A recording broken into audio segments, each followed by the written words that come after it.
attempting to go live in about 20 seconds.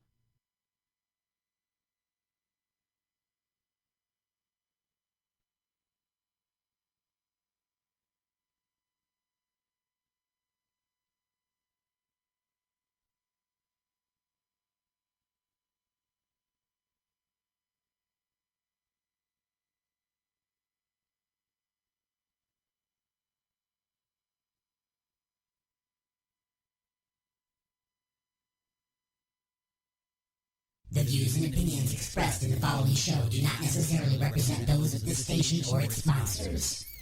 Getting your work week started right by stretching out your vagina holes with the attack of the Monday Morning Madcast from Outer Space. Call into the show live at 313-444-8919. Again, that number is 313-444-8919. Or you can jump in the chat room at alienxradio.com. Am I the meanest? Alien Stone. Am I the prettiest? Alien Stone. Am I the baddest mofo low down around this time? Alien Stone. But who am I? Alien Stone. Who am I? Alien Stone. I can't hear you. Alien Stone. Shogun of Harlem.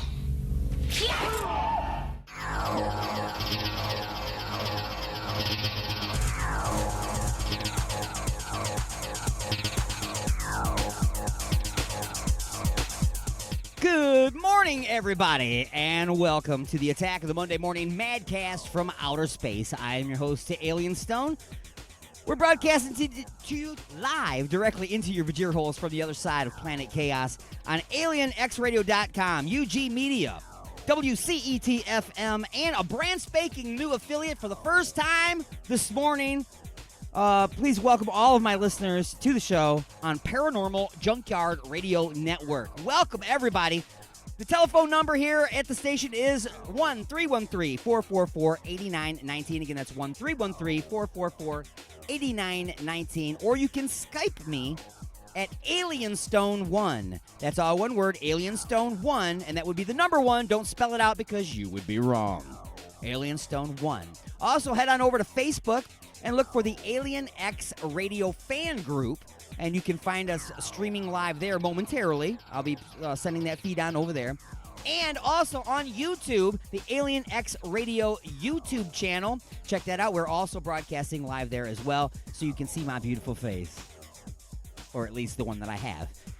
Anyway, coming up on the show today, I've been spending a lot of time updating some things here in the studio. I've been spending a lot of time adding new affiliates like the Paranormal Junkyard Radio Network.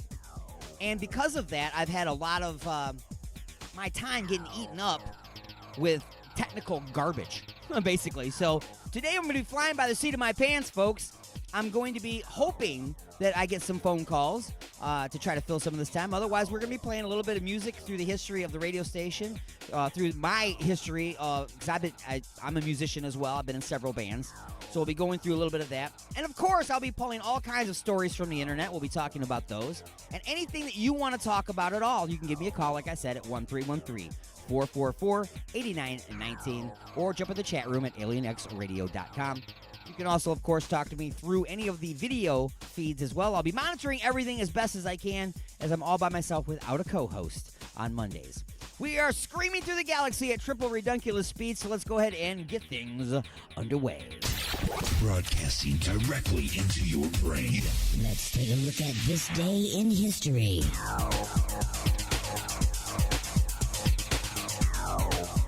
March 9th, 1954. Journalist Edward R. Murrow takes on Senator Joe McCarthy's anti-communist campaign. Murrow critically reviews McCarthy's tactics on his See It Now program on CBS. The actions of the junior senator from Wisconsin have caused alarm and dismay amongst our allies abroad and given considerable comfort to our enemies. And whose fault is that? Not really his.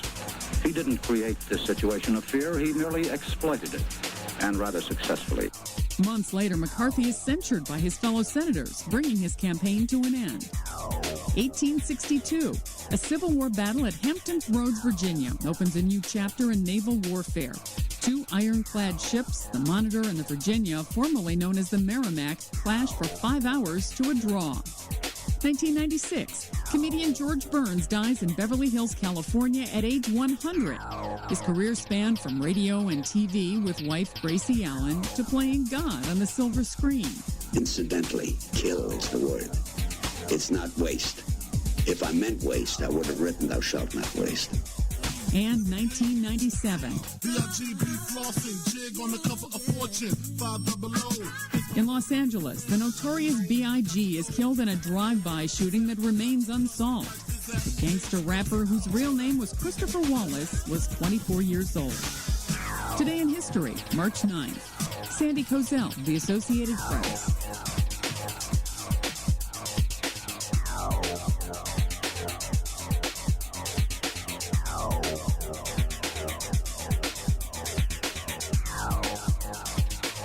Alrighty, folks, let's go ahead and put some more music, some music into your vajir holes and get things started for you as we get your work week underway. It's the Attack of the Monday Morning Madcast from Outer Space with a little 23 EXP and stand up.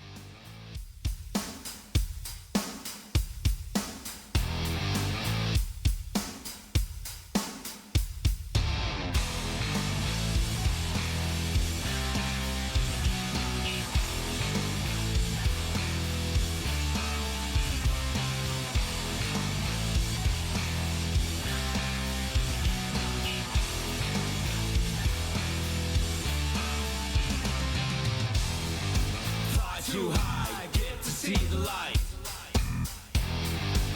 Yeah, it's true, been there before.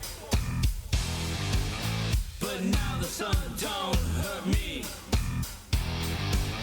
It blinded me permanently.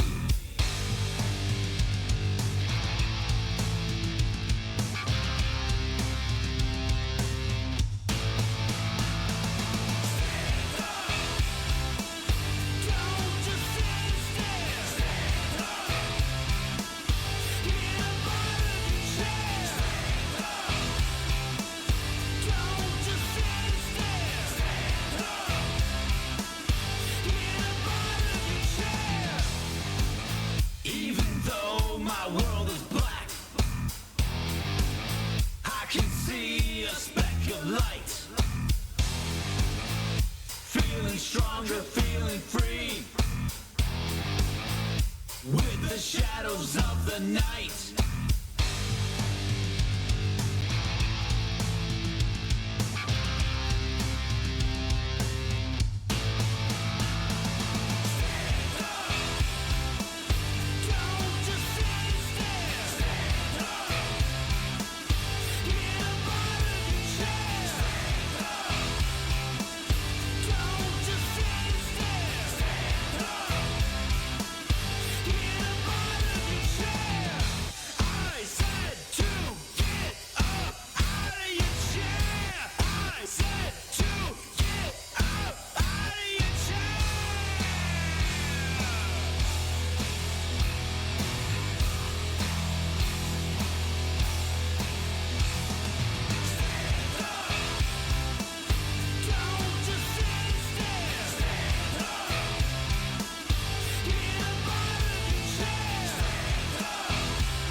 I'm joined right now by a very special guest. You might know him as Merle from The Walking Dead. It's actor Michael Rooker. So you're listening to Alien Stone. I'll never be able to say all that. I don't say anything that has to do with alien stones. I don't like talking about aliens, and I definitely don't like talking about their stones. So, no, I can't do that. You can do that one. That's my tag, and I'm sticking to it.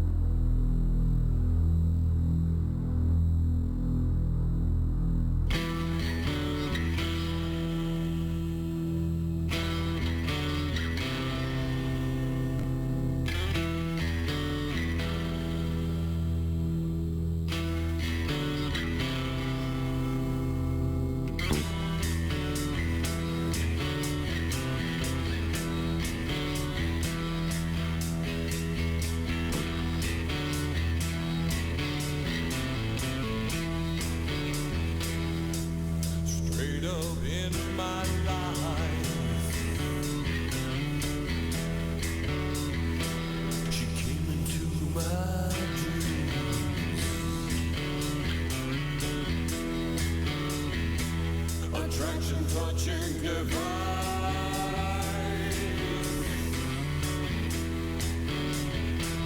Capitulating mind. Destiny. Her shockwave hit me. Her shockwave hit me. Her shockwave hit me. Her shockwave hit me.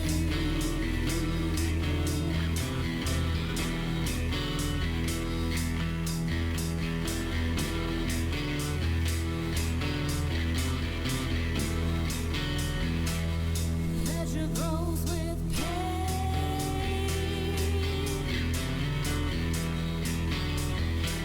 And sleepless night of fantasy.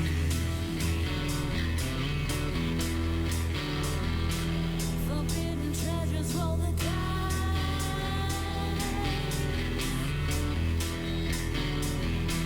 I didn't count on her electricity.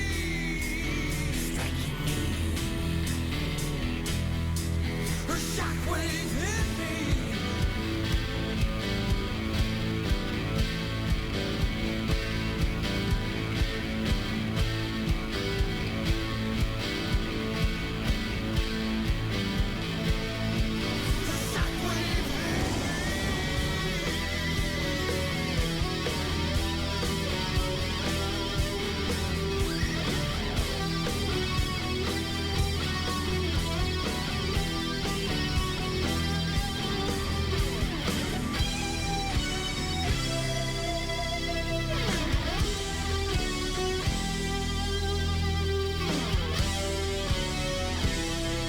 Her shockwave hit me.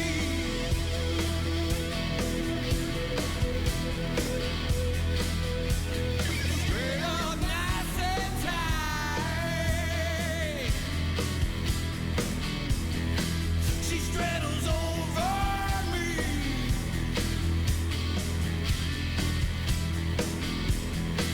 Magnetic connection rise.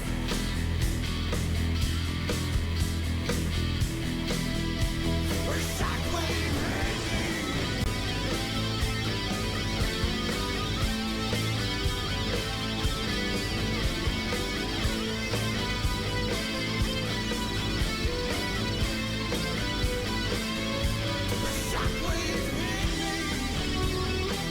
Her shockwave hit me. Her shockwave hit me.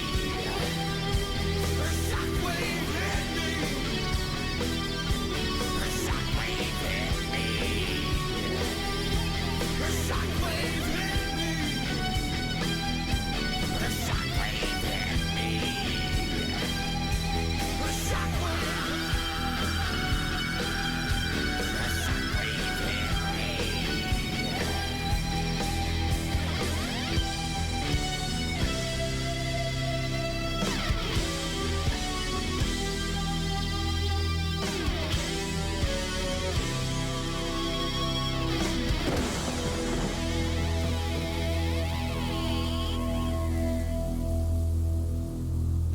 Call into the show live at 313-444-8919. Again, that number is 313-444-8919. Best commercials, definitely.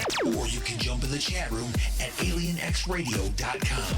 It's the attack of the Monday Morning Madcast from outer space. Awesome.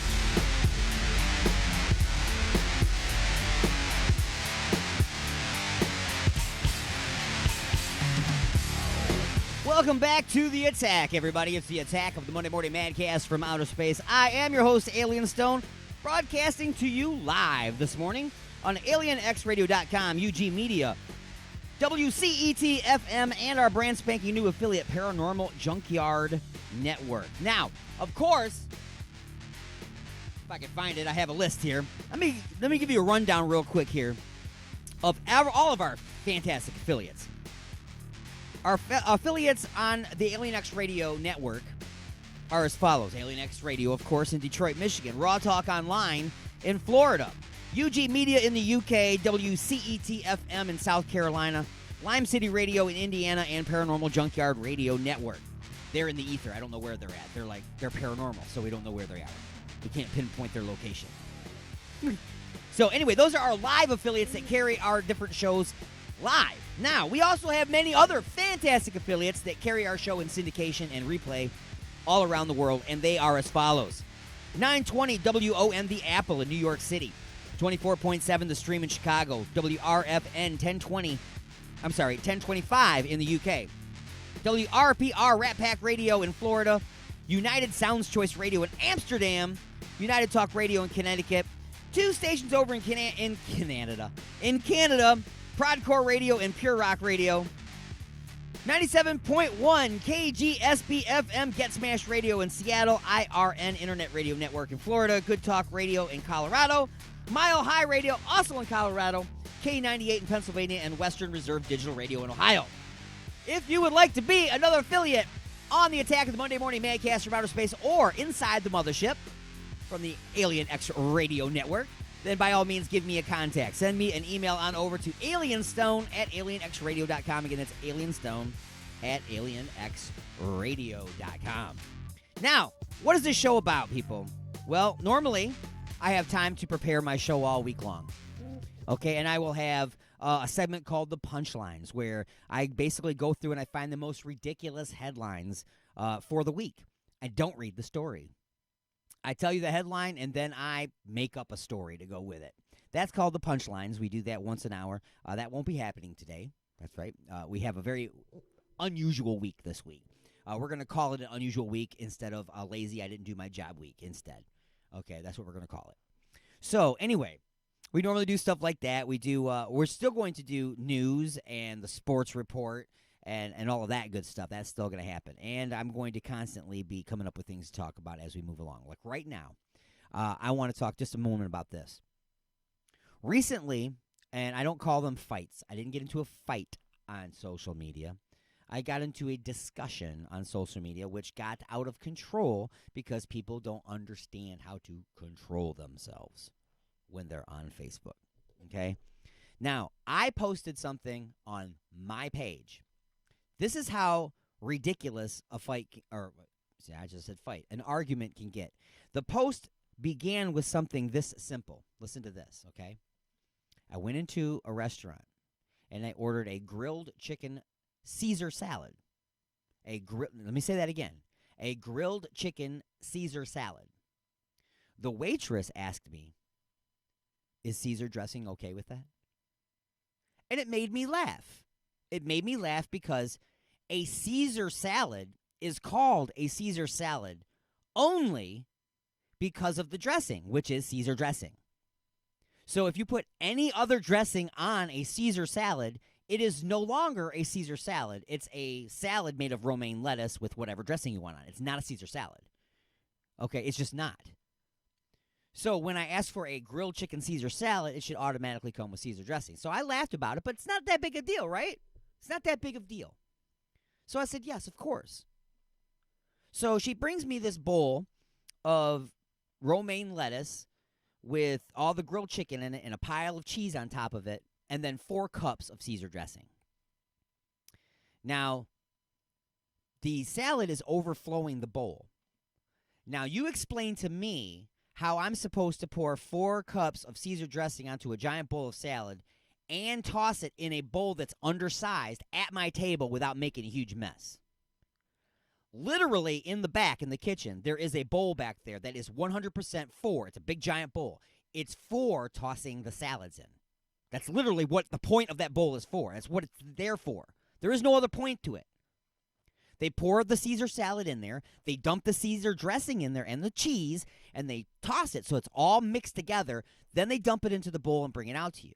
This is not a regular salad where they bring you ranch on the side and you drizzle it over the top. This is a Caesar salad, so the dressing comes with it. It's supposed to be mixed in. So, again, not a big deal. I'm not going to scream at people. If that's the way you want to serve your salads in your restaurant, that's fine. It's the first and only time I've ever come across that question, and it's the first and only time I've ever had to mix in my own Caesar dressing. And I've been to many restaurants, and I've worked in many restaurants. That's how Caesar salads are supposed to be served. So, this person attacks me for posting that I thought it was funny that I was asked. Actually, I think the post said, me, I'll take the grilled chicken Caesar salad. Waitress, is Caesar dressing okay with that? Me, yeah, haha. That was my post. So now I get attacked. Caesar dressing is made with avocados and fish. Some people are allergic to fish, so they can't have it. So okay? You're so opinionated. There it is, okay? So this person is screaming at me because I'm opinionated. I am a very opinionated person.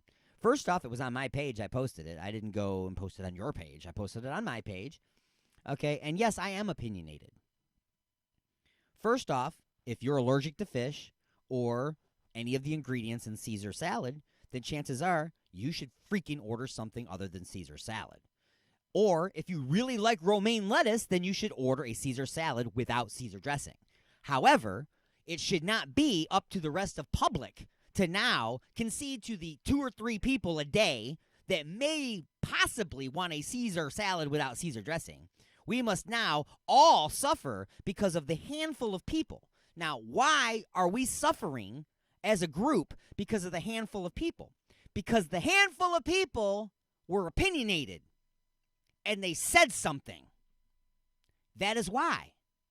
If you don't say something, nothing's going to happen. You've heard that thing, hey, if you don't ask, the answer is no. Hey, what's going to happen if I don't do anything? Nothing. Right? So, this is the problem that we have in today's society is that we, and I hate to say that like this, but we hold everybody's individual opinion too high. The individual's opinion. Yes, I have an opinion. I put it out there. Why are you taking that like I'm trying to say that it's the word of the planet? Like we need to follow this. Okay, I'm telling you my opinion. It just so happens to be a very popular opinion in that case, where almost everybody I talked to said, yeah, it's laughable to be asked that question because that is the way it's supposed to be. But hey, again, I'm opinionated. So this is the point of really why I'm talking about. It's not about the salad. It's not about people being allergic to things. It's not about that. It's about voicing your opinion and how some people seem to think that that's a bad idea. Well, in my opinion, the people that feel that it is a bad idea for other people to voice their opinions are people that only want their opinion heard. And that's exactly what it is. You're so opinionated because I disagree with you. If I agreed with you, you'd be hitting like and you'd be sharing my post. But you disagree with me, so now I'm just so opinionated. Yeah. Guess what? You're opinionated too. You just came on my page and disagreed with me, right? That would be your opinion. So, yes, you are opinionated as well. Now, we've also heard the term, the squeaky wheel gets the oil. The squeaky wheel gets the oil. That is absolutely true. The squeaky wheel gets the oil. If you don't say anything, you don't exist. To be silent is to concede. So, in other words, when you go into McDonald's next time, this is another very simple example, okay? Yeah, it goes into much deeper things, political things, all kinds of things, but go into McDonald's and order French fries. Just order French fries. Do this once a day for a week, and then see what's the percentage of times that you went in there, what's the number of times that you go in there, and your French fries are actually salted, and the salt is actually adhered to the French fry. Now, what does that got to do with anything, Alien Stone? It doesn't make any sense. It does make sense, and let me explain to you why. French fries coming out of the grease, when they're hot and wet with grease, are supposed to be dumped into the bin and immediately salted. The reason for this is the salt is supposed to hit the hot, wet, greasy surface of the French fry where it melts and then sticks to the French fry. So now when you pick up your French fry, the salt is actually attached, and part of the French fry. So then you take a bite and you've got your beautifully salted French fry. Now, 3 people yesterday, out of how many people come into a McDonald's in a day? How many thousands of people enter a McDonald's in a day? I don't know. But the 3 people that came in yesterday who have underlying heart conditions have all asked for French fries without salt. So the people in the back have to dump the French fries into the trash that are currently in the bin. They then have to wash all of the salt out of the bin. They have to line the bin with paper like you would wrap burgers with. So you're wasting those, so you're throwing those away. Then you have to make a whole new basket of French fries, dump those in there, and then scoop them their French fries with also a scooper that you just washed as well to make them their one order of French fries and give it to them. Then you can pull out the sheet of paper, salt the fries, and go back to your daily grind, right? That's the way it should be. If you have a problem with salt, if you have an underlying health issue and you need to be without salt, then it's your responsibility to order your French fries without salt. But instead, you guys cry and whine about there being salt on the French fries to the point that the employees now are irritated with having to go through the process. So now everybody, they just don't bother to salt the fries. They go, well, everybody's complaining about the fries. Wrong! Everybody isn't complaining about the fries. Think about proportion. Think about the percentages. 3 people asked for fries without salt. 3. The other 1,000 people that came in that day said nothing. Why? Because they liked their French fries. Okay? Now, that being said, there's also a percentage of people that did not like their French fries, but also didn't say anything. So, all the people that said nothing have absolutely no input whatsoever on the outcome of now French fries being served without salt. So, when I'm being told I'm opinionated, yes, because I'm tired of my opinions being completely overlooked. They are overlooked if you don't express them. You don't have to argue. You don't have to fight. You don't have to scream and call people names. But you do have to express your opinion. If somebody posts something you disagree with, don't call them a name. Don't get nasty with them. Just simply go in there, disagree with them respectfully, post your opinion, and then leave. If they choose to attack you at that point and no longer have a decent conversation, they just want to scream and holler and tell you you're wrong, which an opinion can't be wrong. It's an opinion. Then you leave. You don't continue. Okay? I've done that. I've continued. I admit it. I'm guilty of that. I get into fights, and next thing you know, now I'm saying stupid things. So I have to learn how to back out as well. But you have to give your opinion. People say, well, just scroll past. Again, people that are reading will come across that person's opinion with no opposition posted on there in the comments. None whatsoever. So again, what opinion has been put into the ear or into the eyes of the person going by is only one with no opposition. So again, if that's only one out of thousands of people, that's the only opinion being heard. Now, all of a sudden, in the mind of the person that's reading and watching, everybody's saying this. Everybody isn't saying this. Just a minuscule amount of people are saying that. And you are taking it as though it's the world. Great example, CNN posted something once saying 51 out of 100 people polled said this.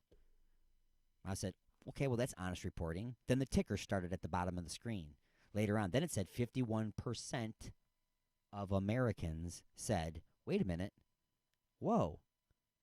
How did you go from 51 out of 100 people saying something to now 51% of the entire country saying it? You see what I'm saying? It's like people twist things. So as long as that keeps getting posted and people keep reading that, now they believe, oh, 51% of America said this. No, 51% of a group of 100 people that were probably handpicked to answer the question the way they wanted it answered.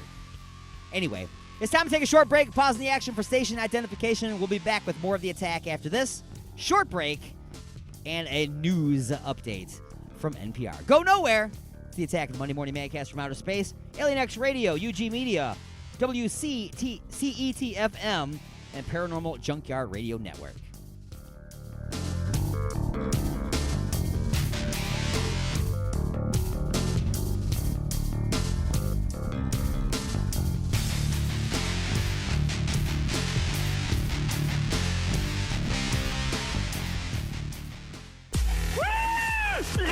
And now your weekly news update from NPR.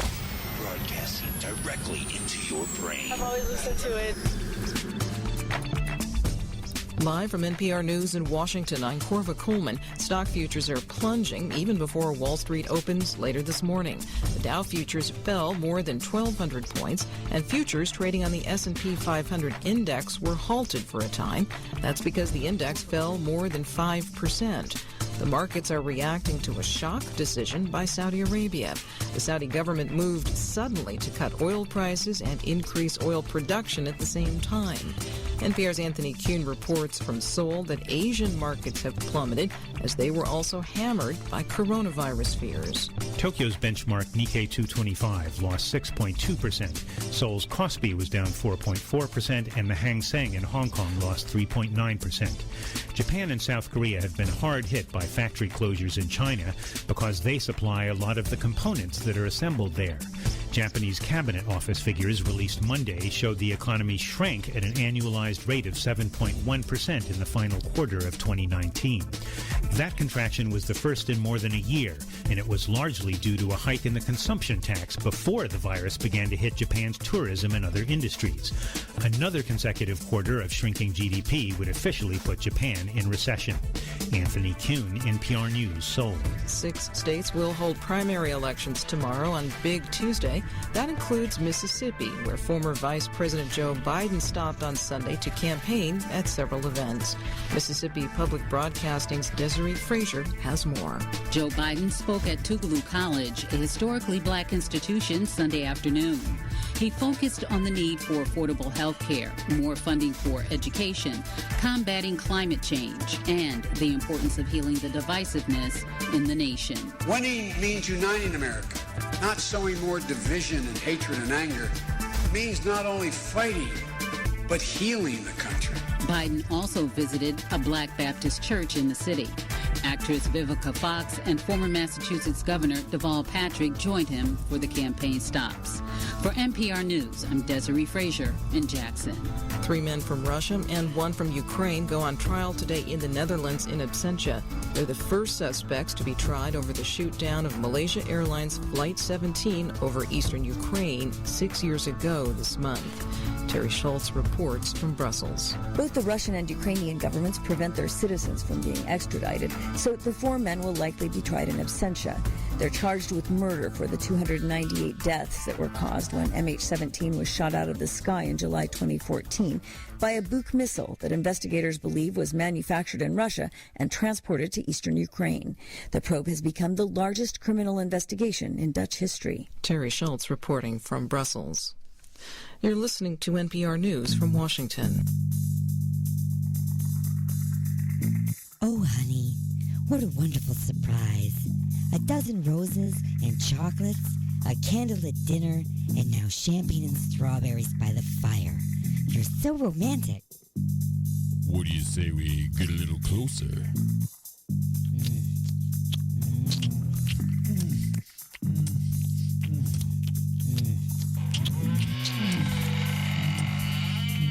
Igor?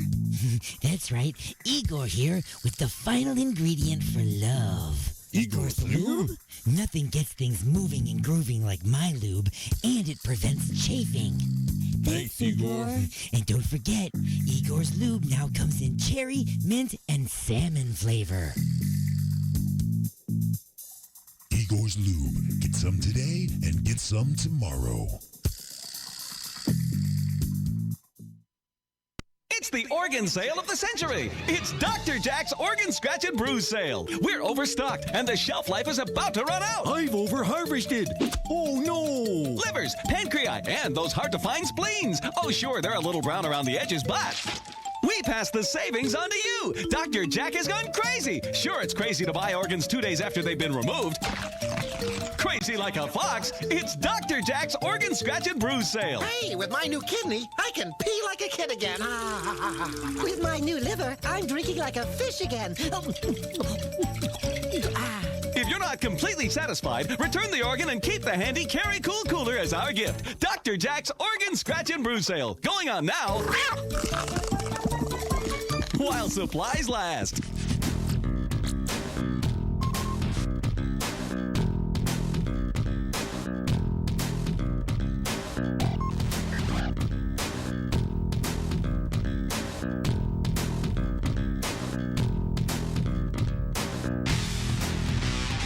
And welcome back to The Attack, everybody. I'm your host, Alien Stones, The Attack of the Monday Morning Madcast from Outer Space.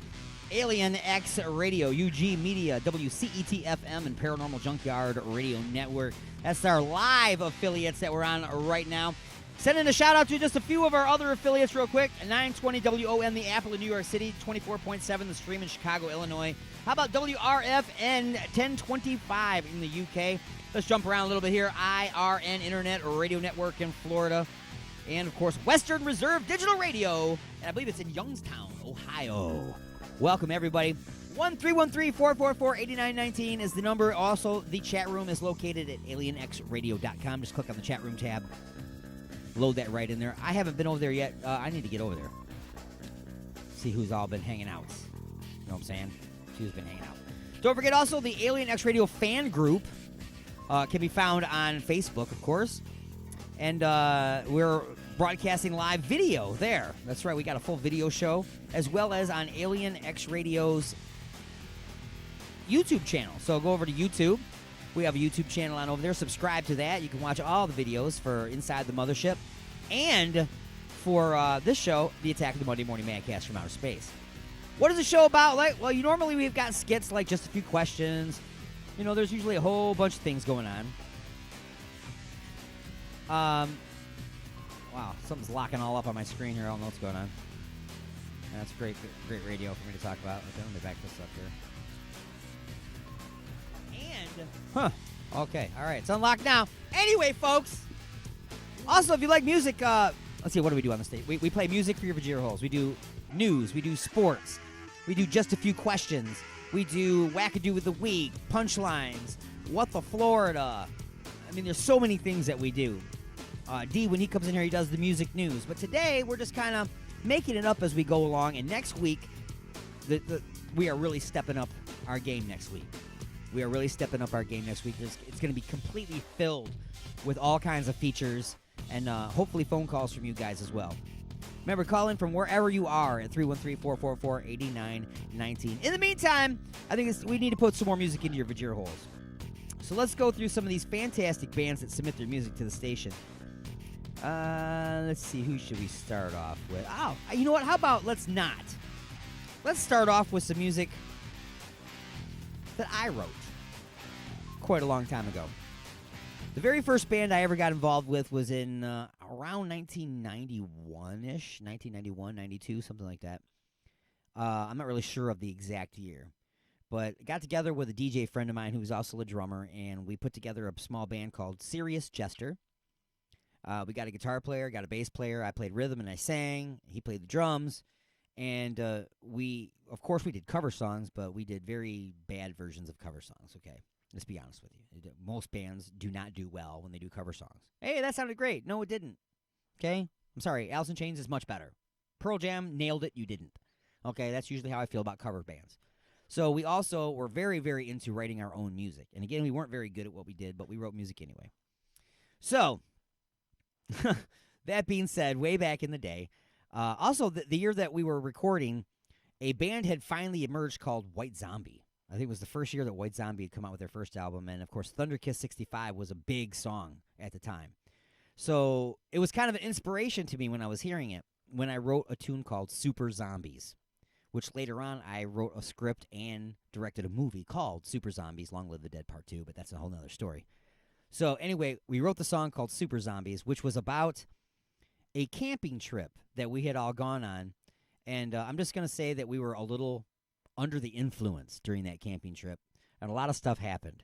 So there was bad weather, you name it, it happened during this camping trip. So we wrote a song that describes how we soldiered through, and we called ourselves the Super Zombies. And this song was by Serious Jester. It's the first time we ever stepped into a recording studio ever. Chooch from WRIF Radio in Detroit was the guy that recorded this and produced it, adding keyboards and such. So myself, Billy on drums, Steve on guitar, and Joe on bass, and also adding in a guitar track also was Joe. So here it is, Super Zombies, the very first song that we wrote and recorded together as Serious Jester back in the early 90s, here on the Attack of the Monday Morning Madcast from Outer Space.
monuments of monuments.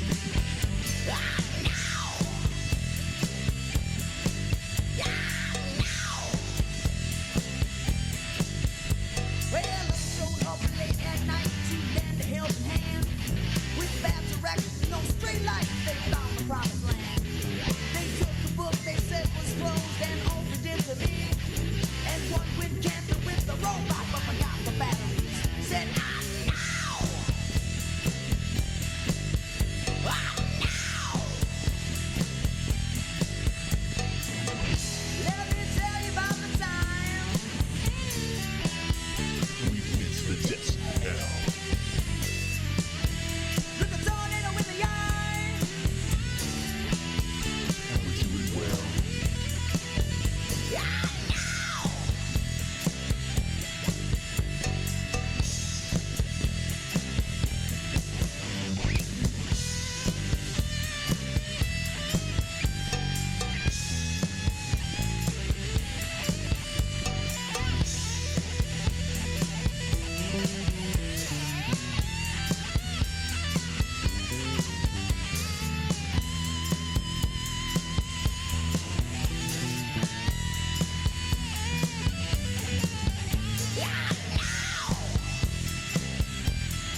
Something to say? Don't be a bitch. Call into the show at 313-444-8919. Or you can jump in the chat room at alienxradio.com. Broadcasting from beyond planet chaos directly into your Vajir holes. It's the attack of the Monday Morning Madcast from outer space. The house is now on fire.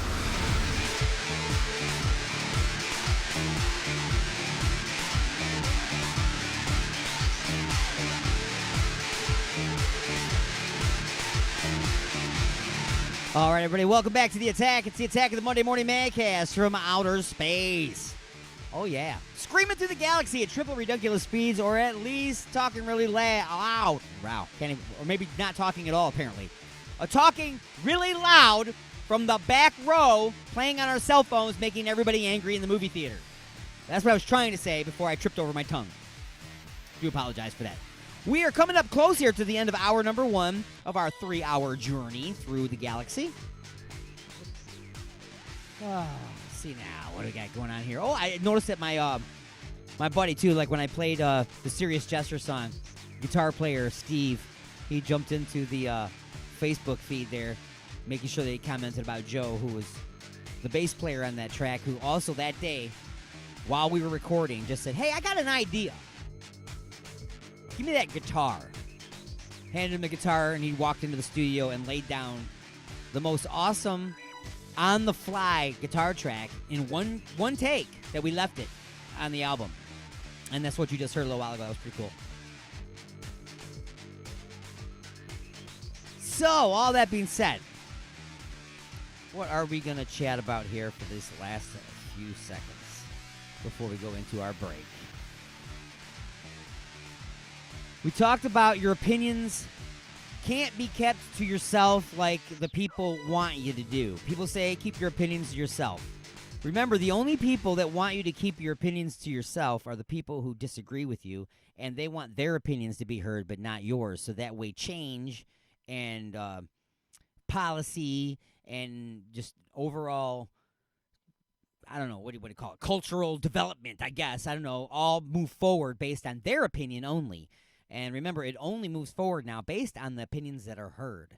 Nobody thinks about the fact that, oh, hey, there's 1,000 customers today, and 3 people complain. So should we change everything for 1,000 for 1,000 customers because only 3 people complained? And the idea is yes, and that is where we're lost somehow. Okay, what has happened is people are reacting far too often anymore to data and not actually what's happening. And good examples of that would be, people who work for a living, for instance, on the ground level, doing a job. Then all of a sudden a change to their job has been sent down the pipeline, and it makes absolutely no sense to the person doing the job. It slows them down. It's inefficient. It costs more money. It doesn't make any sense. Why was this change implemented? Because 5 layers up in management, there's a guy sitting behind a desk wearing a suit and tie in an air-conditioned building who has a degree hanging on the wall behind him, who crunches numbers all day. That's all he does. He just crunches numbers. He's never gotten dirty. He's never picked up anything. He's never done the job that he is currently crunching numbers for. So he makes the changes based on the numbers on the screen, and the numbers on the screen are based on algorithms that are generated by AI. If you bother to ask the people doing the actual work, they could save a lot of time and energy by getting things done that actually work correctly. So listen to the people that you need to listen to, not to just the people who are loud and obnoxious. You know what I'm saying? We'll be back. Another short break, pause in the action. Hour number 2 of the Attack of the Monday Morning Madcast from Outer Space is coming back right after this. Alien X Radio, UG Media, WCET-FM, and the Paranormal Junkyard Network.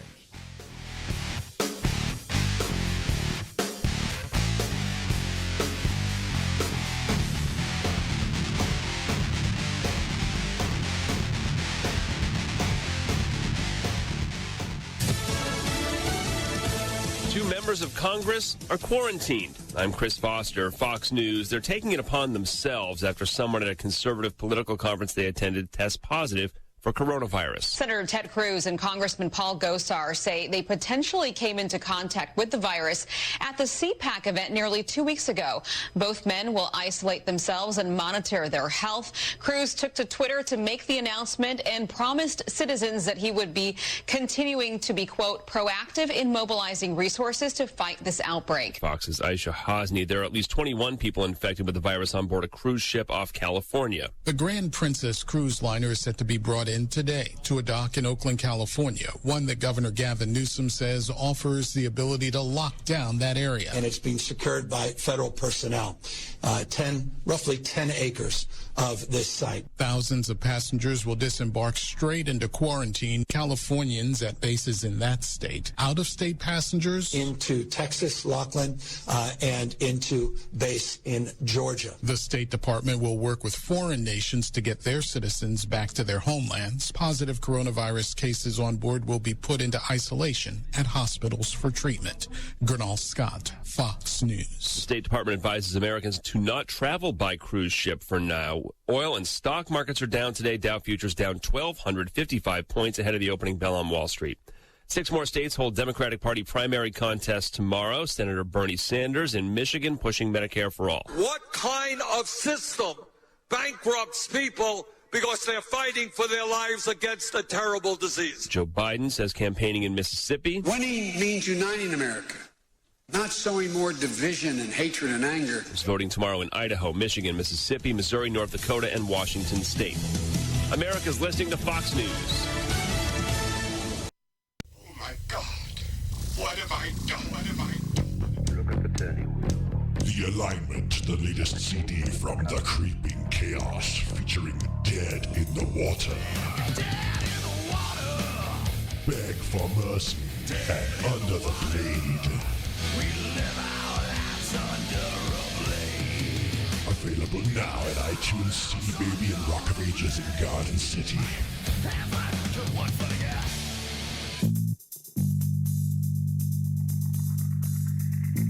Me and my lady want to get busy tonight. What do you recommend?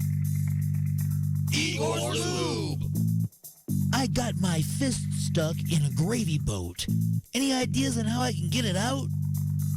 Igor's Lube. The hinges on my cabinet doors are squeaky. What should I use? Igor's Lube. I got dry, flaky elbows. Igor's Lube. Okay, but what if I'm being held hostage by a supervillain in an underground lair with a ticking time bomb and only seconds left until detonation? What would save me then, huh? Igor's Lube. That's right. Everything is smoother with Igor's Lube. Igor's Lube. Get some today and get some tomorrow. Hi, everybody. Are you tired of feeling sluggish all the time? Frequent bathroom breaks cutting into your workday? Can't sleep at night? Try Colovax. Colovax is a new technology that takes the power of a shop vac and uses it to thoroughly clean out your insides. With its patented technology, Colovax cuts your bathroom visits down to once a month. My name is Russ Russellford, and I use the Colovax once every 2 weeks to keep me limber. Now I can play catch with my son all day and never get tired or have to poop. Colovax really sucks ass. In a good way. Colovax has not been clinically tested, so when considering Colovax, the following side effects may include goosebumps, whooping cough, crying spell, intense spouts of rage, severe depression, arousal, heart explosion, ejaculation, silent fart, anal fissures, and loss of hair and teeth. If you use Colovax, please contact a physician if you experience any goosebumps, whooping cough, crying spells, intense spouts of severe depression, arousal, heart explosion, ejaculation, silent farts, anal fissures, loss of hair and teeth. The views and opinions expressed in the following show do not necessarily represent those of this station or its sponsors. Resistance is futile, but you can struggle if you like. It's the attack of the Monday Morning Madcast from outer space. You got something to say? Say it, bucko. Call into the show live at 313-444-8919. Again, that number is 313-444-8919. Am I the meanest? Alien Stone. Am I the prettiest? Alien Stone. Am I the baddest mofo low down around this time? Alien Stone. But who am I? Alien Stone. Who am I?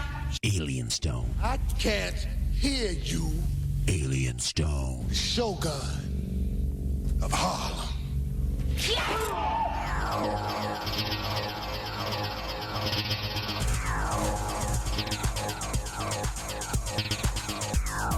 All right, everybody, welcome back to The Attack. It's hour number 2 of The Attack, the Monday morning Madcast from outer space. We're screaming through the galaxy at triple redunculous speeds. Thank you for allowing me to beam you aboard the mothership. Ah, man. Today's kind of a weird day today. That's right, we don't really have a navigator. We're just kind of aimlessly screaming through the galaxy at triple redunculous speeds. But don't worry, the gravitational plates are gravitating, the inertia canceller is canceling, and the gravitational plates gravitating, which I just said. And the deflector array is deflecting. Oh my God. Talking back and forth. It's amazing how every time that you try to do something new and technological on the show, it doesn't work right during the show, and that's when you're trying to fix it. I mean, you're trying to do a live show, and at the same time, you're trying to figure out why something isn't working right. And you have no interns, no co-pilot today, and I'm trying to do everything all at the same time. It's amazing. So anyway, we still got more music coming up. We've got, in this hour, a sports update from our own prospect here on Alien X Radio, for the Alien X Radio weekly sports update. That's on its way. As well as many more wonderful stories from Facebook. And music for your Vajir holes, which I want to get into right now. I think I'm going to play some Julie Haven. I'm loving some Julie Haven, and I know Mad Martin's out there listening in the UK right now as well on UG Media. And I know that he loves to hear some Julie Haven. So that's what I'm going to play.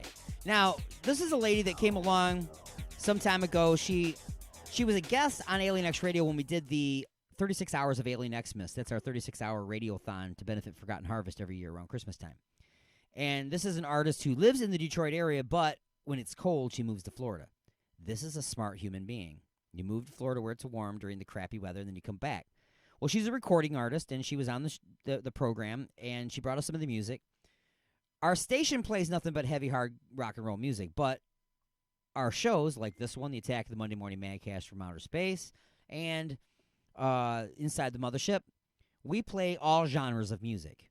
Basically, the requirement we have is it has to be an MP3 when you send it to me. It has to be of radio, it has to be a decent recording. We have to be able to hear everything. And it just can't suck balls. That's the rule. It doesn't have to be of a certain genre. It just can't suck balls.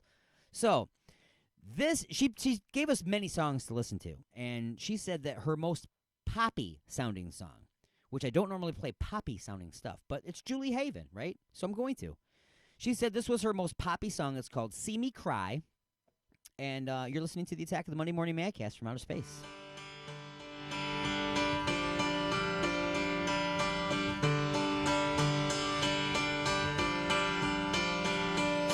Don't stop, turn around. You know what I'm looking for. Don't say, don't stay, then turn around and shut the door. I walk out, I walk in. I don't know where to begin. Don't try to deny. You know what it's all about, and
This is Adrian King from Friday the 13th, and you are listening to Alien X Radio.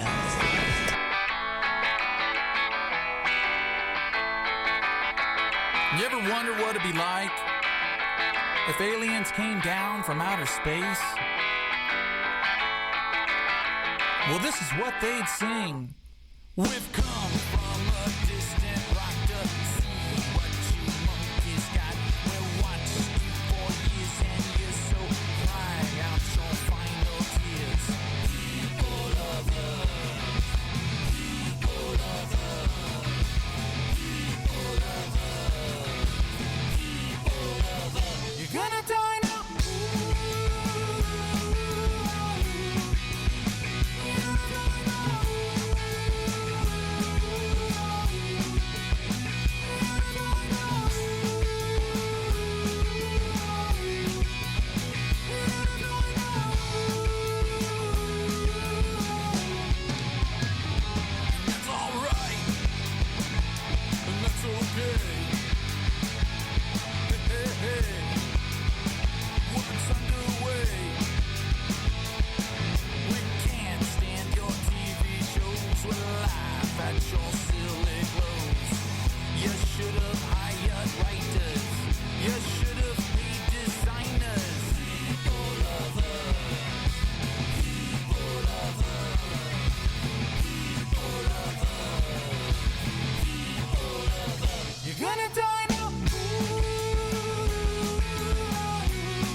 From beyond planet chaos, directly into your Vajir holes, it's the attack of the Monday Morning Madcast from outer space.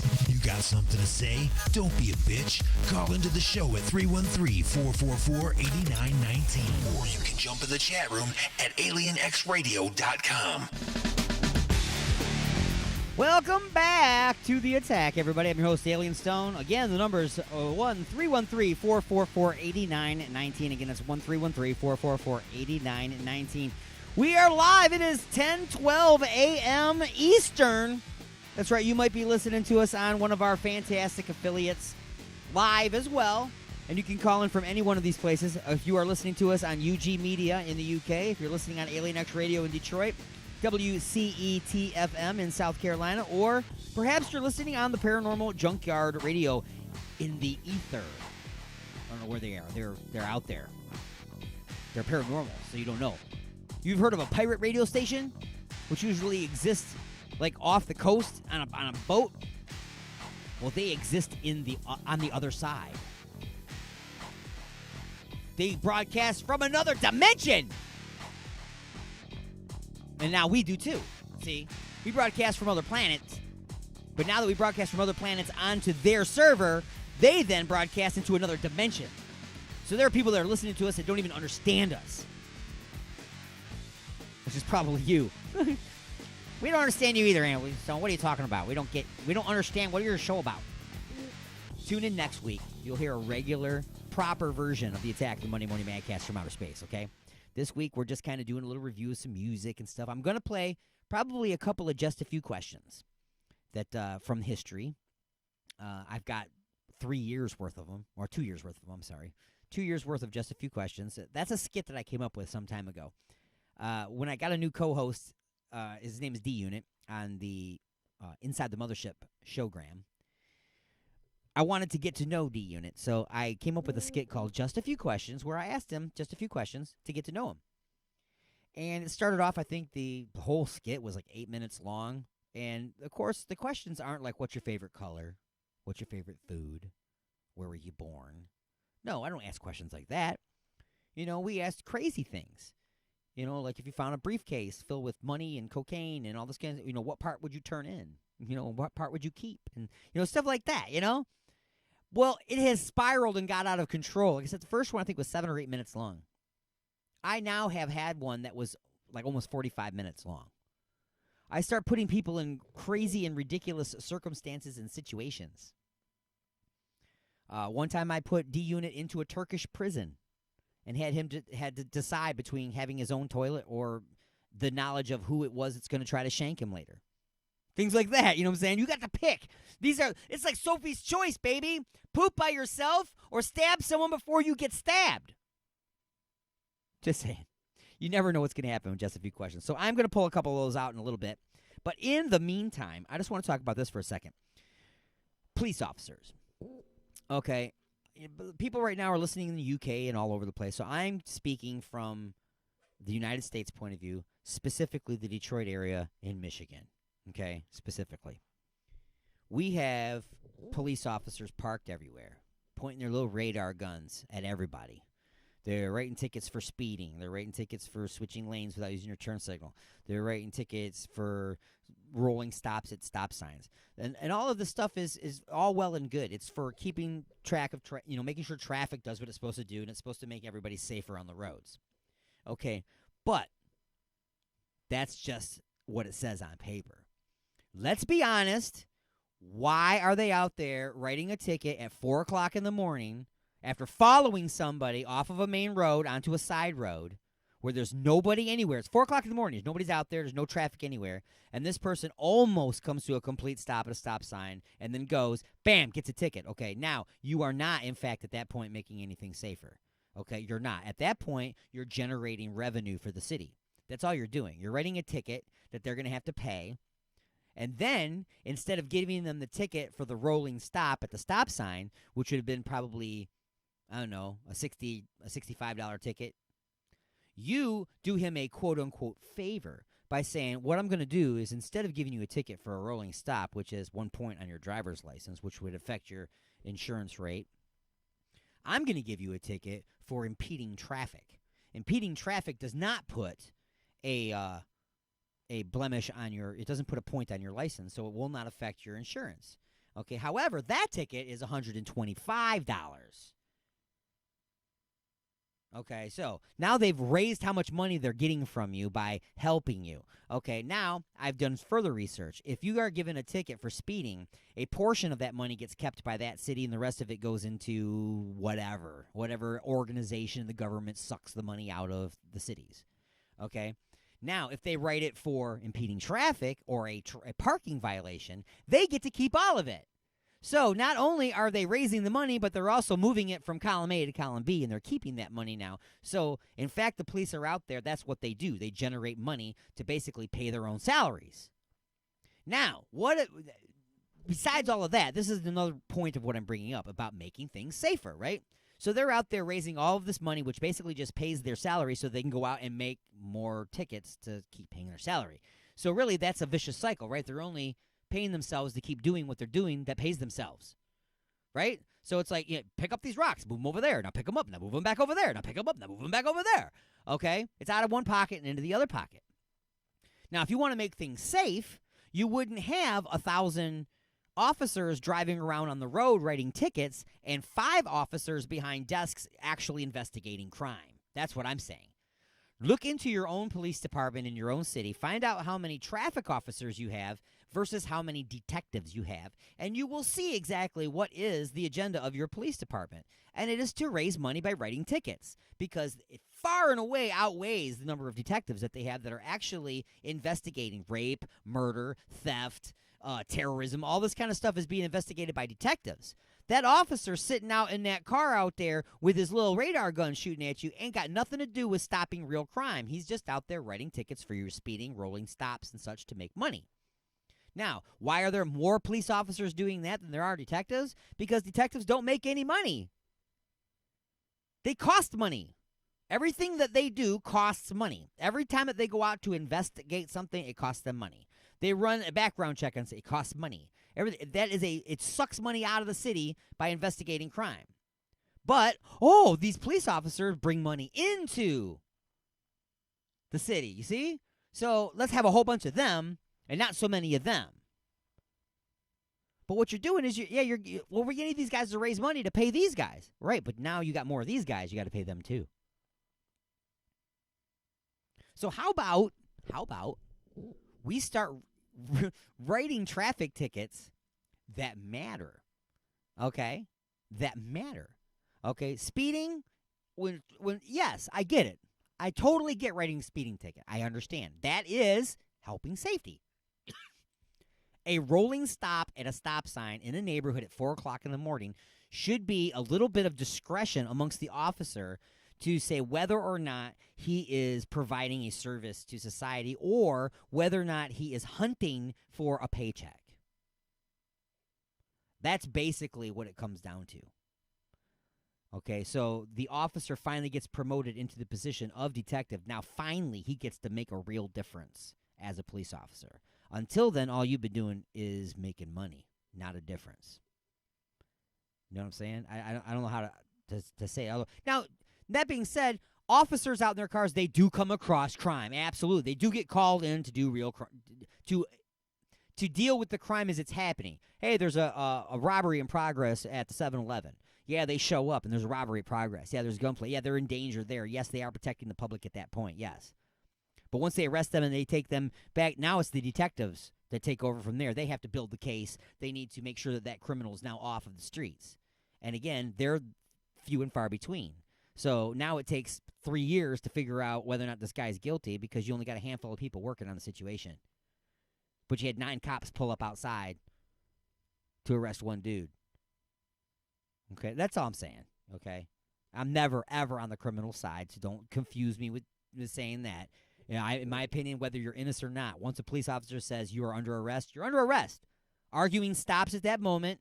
You submit to arrest, period. End of discussion. I don't care if you're a nun walking down the street and they're claiming that you're a meth addict. Okay, I don't care. You're done arguing as soon as they say you're under arrest. Once you're under arrest, then you can get your lawyers. You can argue everything. You can sue whoever you want to sue and all that afterwards. Otherwise, you're going to get maced, electrocuted, or shot. All right, I'm just saying. Use your freaking common sense, people. Use your freaking common sense. How about some more music for the Vajira Holes? 6E and damn it all, the name of the song. It's the Attack of the Monday Morning Maycast from Outer Space.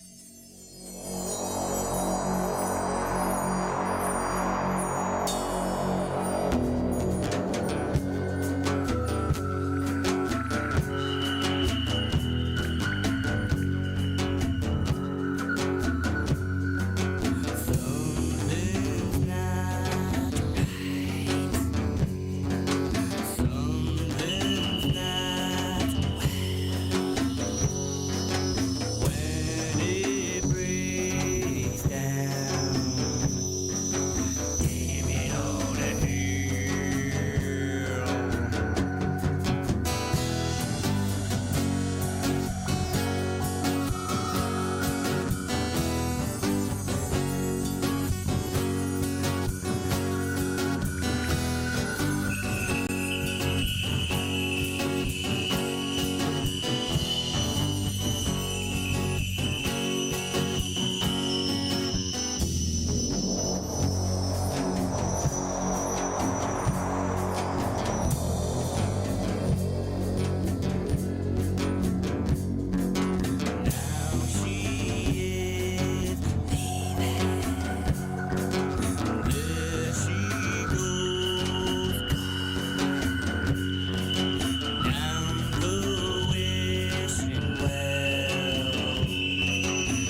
All right, a little sucker punch all up in your face from outer space on the Attack of the Monday Morning Madcast from outer space. It is time to take a short break.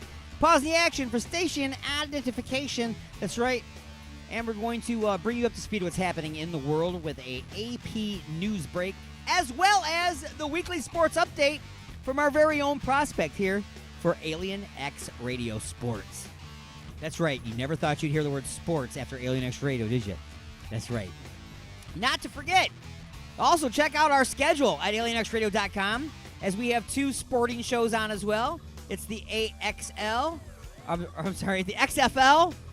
I don't even know what they are, dude. That's how anti-sports I am. I can't even tell you what they are. How about I go to the actual schedule here and I tell you what they're actually. It's the XFL now and the ATF Buzz. So if you're into arena football and the Extreme Football League, you can tune into those programs. As of right now, they're airing at 9 a.m. on Tuesdays and Wednesdays, and they replay on Saturdays and Sundays at 5 p.m. here on alienxradio.com. Those are produced by Jonathan Rios of 920 WON The Apple. That's part of course, WON The Apple Sports. I don't know what you call it. 920 WON Sports? I don't know what he calls it. That's what it's from anyway. So, check it out. Here we go. Taking a short break. We'll be back right after this. AP News. Good morning. I'm Ed Donahue. A cruise ship that has been off the California coast will allow to finally dock. There are some passengers who tested positive with the coronavirus. The Grand Princess, carrying more than 3,500 people from 54 countries with at least 21 cases of coronavirus, is expected to dock today in Oakland. Governor Gavin Newsom. The site is currently being secured. It's being fenced. And it's being secured by federal personnel. He says the sickest passengers will go to hospitals. Americans will be sent for 14-day quarantines at Air Force bases in California, Texas, and Georgia, while foreigners will be flown home on chartered flights. There will be no contact with the general population in terminals at the Oakland airport. This will all be separate. I'm Julie Walker. Shares in Asia and the Middle East and U.S. futures are down sharply. Oil prices continue to drop. The U.S. death toll from the coronavirus is at least 21. As testing increased, the number of infections in the United States climbed above 500. Housing Secretary Ben Carson, who is also a doctor, was on ABC's This Week. Go about your normal daily activities if you are healthy. If you are not healthy, think very seriously about attending places where there are crowds. Pope Francis celebrated morning mass all by himself in the chapel of the Vatican Hotel where he lives and offered prayers for those infected with the coronavirus and those caring for them. The Holy See live streamed the mass. Italy has the most cases outside of Asia at 83, and with part of a lung removed, Francis would be at risk for serious complications if he were to catch the coronavirus. South Korea says North Korea fired 3 short-range projectiles off its east coast 2 days after the North threatened to take momentous action to protest outside condemnation over its earlier live fire exercises in the region. This is AP News. Broadcasting directly into your brain. And now your weekly sports update with the Prospect.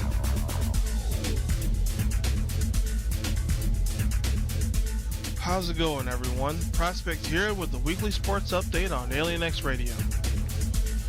The NFL's collective bargaining agreement is gaining steam, with the players voting on the proposal by Thursday. However, the owners are hoping that it doesn't pass because they feel that a better one can be made, with all eyes primarily on the expansion of the regular season from 16 games to 17. Sources say that the reason behind the desire of a no vote is because the agreement may impact players' salaries and health, with many prominent players echoing this with their no votes. But there is one player that has staunchly declared that he will say yes, and that is Dolphins quarterback Ryan Fitzpatrick. Fitzpatrick said that he is all for the proposal, which includes a change in the drug policy, less hitting in training camp, and increased benefits for former and current players. Fitzpatrick hopes that the agreement gets ratified by the time he plays in the 16th season. When it rains, it pours, at least if your name is Steph Curry. The Warriors guard was ruled out for their game against the 76ers after being diagnosed with the flu just a couple of days after making his emotional return after missing over 50 games for a fractured hand. Curry scored 23 points in 27 minutes in his first game since October, where he fractured his hand in a game that required 2 surgeries. Coach Steve Kerr addressed the illness, which he called a, quote, seasonal flu, amid concerns over the coronavirus that has already canceled many events overseas. The setback is one of many to hit the team, as they are already dealing with center Kevon Looney being out with a hip injury for at least 3 weeks, and Draymond Green, who is missing his 5th straight game to a sore left knee, but may return in their game against the Clippers. Well, tune in next week for more sports. Alien X Radio, I'm the Prospect. Say until next time, Prospect out.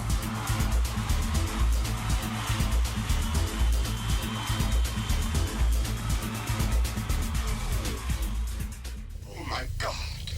What have I done? What have I done? Look at the turning wheel. The Alignment, the latest CD from the Creeping Chaos, featuring Dead in the Water. Dead in the water. Beg for mercy and Under the Blade. We live our lives under a blade. Available now at iTunes, CD Baby, and Rock of Ages in Garden City.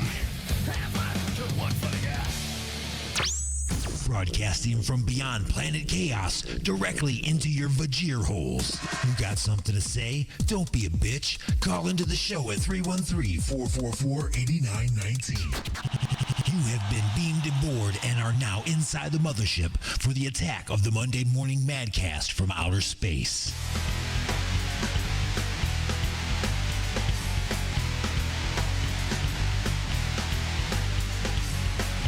Welcome back to the attack, everybody. You didn't even feel that hard turn, did ya?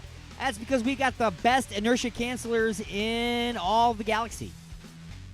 It's a 3-hour journey, which means we just made a hard turnabout during the sports report there. We're headed back towards the planet Earth. Can't see the planet yet. We're that far away, but don't worry. When we're in the home stretch, that's when the blue ball becomes very apparent in the big window. Thanks for being beamed aboard. Again, tune in next week if you're looking for a proper show with all the skits and everything all in place. Today was kind of a free-for-all.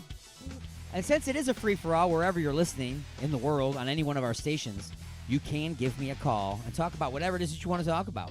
1-313-444-8919. Again, that's 1-313-444-8919.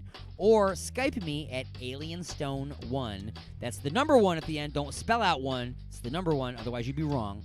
AlienStone1 on Skype, or 1-313-444-8919. Give me a call. All right, so we need more music for your vajir holes here. Right? We do indeed. I'm sure you've noticed that I haven't played any Metallica. I'm sure you noticed I haven't played any Pantera or, any Dr. Dre or anything like that. It's because you've already heard those on what we call terrestrial radio. Okay, well, I primarily do internet radio. Of course, there are a couple FM stations that I'm on as well, that's what terrestrial radio is. However, the FM stations that I am on are not under the thumb of the people who control the entire radio industry anymore, which is the FCC and one company, which I'm not going to name because they get upset every time I name them as being an evil company.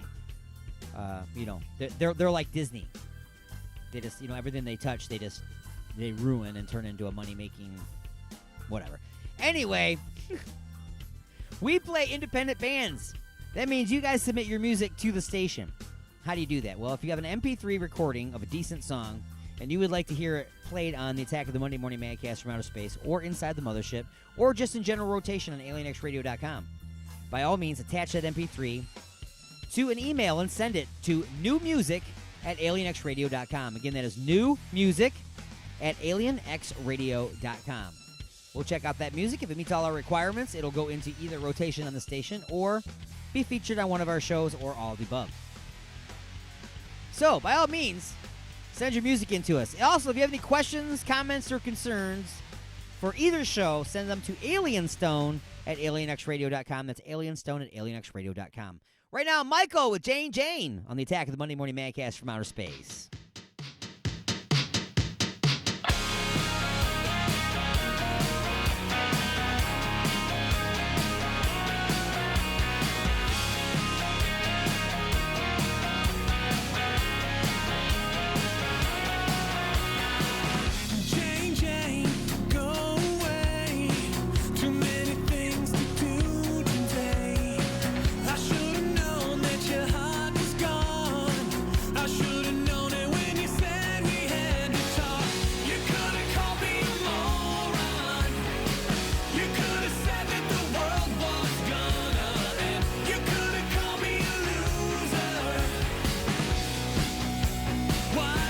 to call me your friend.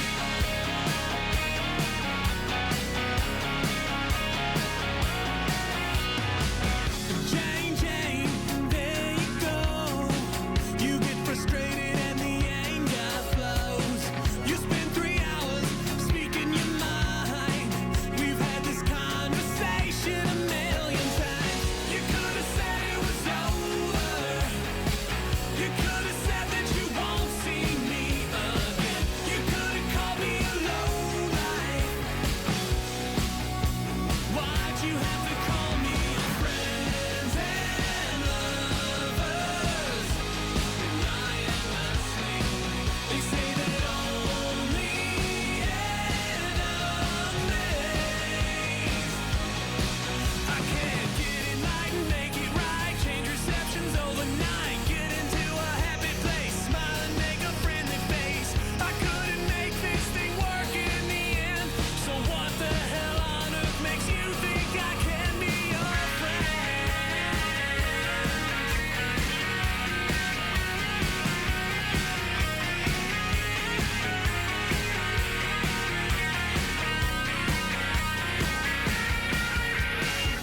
You could have said it was over.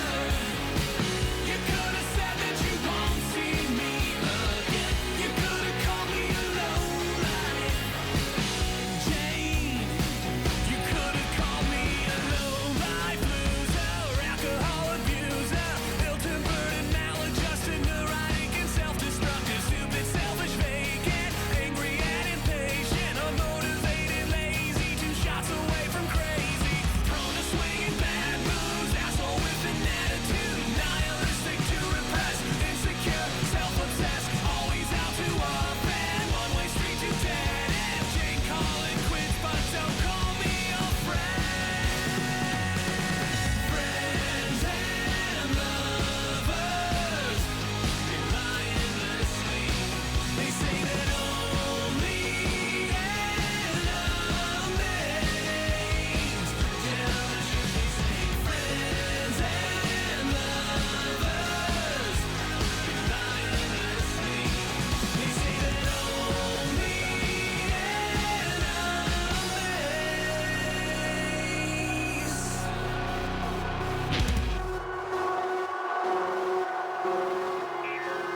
This is Jason Kane from Circle the Crown, and you're listening to Alien X Radio.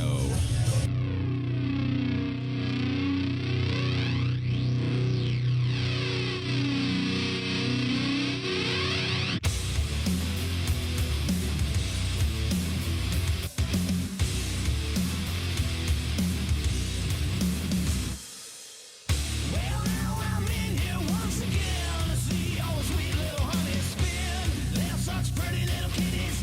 I wanna get it, I wanna hit it. Crawl down between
Resistance is futile, but you can struggle if you like. It's the attack of the Monday Morning Madcast from outer space.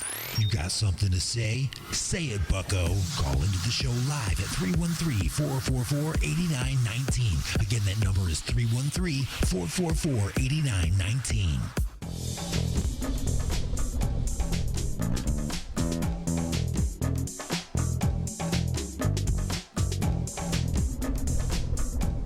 All right, folks, so welcome back to the attack of the Monday Morning Madcast from outer space. Hey, folks, since today is kind of a freelance day, I don't have my normal stuff planned, I'm going to go on a bit of a rant for just a moment. I'm going to propose a bit of a conspiracy theory that I'm sure you've already heard from other people, because I'm not alone in this. All right, not alone in this. I want to talk for a moment about diseases, okay? We've had so many over the course of the decades of human existence, the millennium of the planet existing, and there's been so many. And every time we get one that's huge and scary and it wipes people out, and then we figure it out and we kill it and we destroy it and we vaccinate against it and we prevent it in the future, then here comes disease number 2, and disease number 3, and disease number 4, and they just keep coming one right after another one. If it ain't SARS, then it just keeps going on and on and on. Ebola, it keeps changing. So, of course, now it's the coronavirus, right? Everybody's freaking out from the coronavirus. Oh, my God, it's going to kill 2% of the planet. Oh, my God, there's nothing you could do to prevent it. And then there's other people saying, well, all you got to do is wash your hands and you'll be good. And there's some people saying it can last for 9 days on a metal surface, but only a couple hours on your hands. And then some people vice versa. And there's so much information out there that the majority of it is misinformation. The majority of it is misinformation. So you have to keep looking around and consider the sources, okay? Do not, like I'm about to give you some information right now. But you are listening to Alien Stone on the Attack of the Monday Morning Madcast from outer space. Do you want to base your pool of information on Alien Stone and what he said on the Attack of the Monday Morning Madcast from outer space? No, okay? I didn't take it from a podcast either. I didn't take it from a post on Facebook either. Okay? I got the idea. Yeah, I think that sounds like an idea. Let me follow up on that. And then I went around and investigated myself from multiple sources. Don't keep going to the same source all the time, because that's just, like you opening your mouth and you're being fed, spoon-fed your information. Okay, so it's not really necessarily it's their version of the truth. But anyway. Point is, you got to look up that stuff yourself. You know what I'm saying? But the coronavirus, folks, all of this misinformation, people are freaking out about it. And then they're screaming at people that are trying to say that it's not that big of a deal. And they're saying, well, you're being irresponsible. Well, really, we're not, okay? The chances of you catching the flu tomorrow and dying from it is far and away greater than any chance you have of even meeting a human being who knows somebody who has gotten the coronavirus. Okay? They give you these scary numbers, and those are scary numbers if you're talking about a town, okay? But we're talking about the world, okay? The world. You're talking about an extraordinarily small fraction of the world has contracted the virus. Half of them have already fully recovered. And yes, people have died. Absolutely, people have died. Usually it was elderly people or people with underlying health conditions that made their immune system was already compromised before they got that disease. So, that being said, if they had gotten the flu, that very well could have killed them exactly the same way that the coronavirus did. If you're in perfect health and then you contract the coronavirus, you'll probably, and more than likely, almost assuredly be one of the people that recover 100% from it. Because it's no worse than it's just a flu. I think what it is it's a flu that somebody has decided to give a separate name to. Okay? Now, let's get into the conspiracy theory portion of this. Started in China.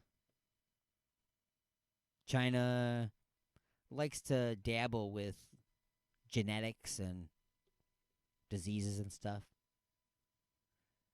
It is definitely within the realm of possibility that China themselves had invented this disease, created it in a lab, had it for decades for all we know.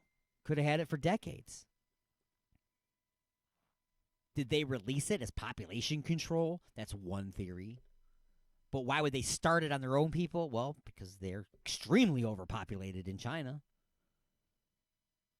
There's videos of people intentionally spreading it around, spitting on elevators and rubbing their slime, their saliva all over stuff, trying to get other people sick. Don't know what that's about. I mean, it could be taken out of context. You know? But if they created this virus and it got out accidentally even, and now it's spreading all over the place.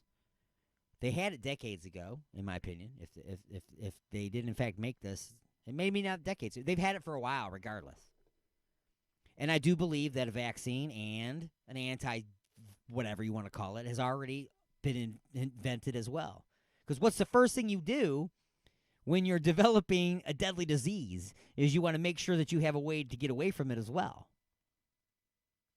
You know what I'm saying? So, of course, they're going to develop the vaccine and the whatever. I hate to say this word because it sounds almost like a movie, but the anti-serum or whatever it is, that counteracts the effects. It's already in place. And now they're already talking about this vaccine that we came up with this vaccine. Oh, you just came up with it, huh? You just came up with it? So there's the other conspiracy theory. One is it was released for population control. The other one, it was released to sell a vaccine. You have this product that you created, which is a way to avoid injury from this other product that you created.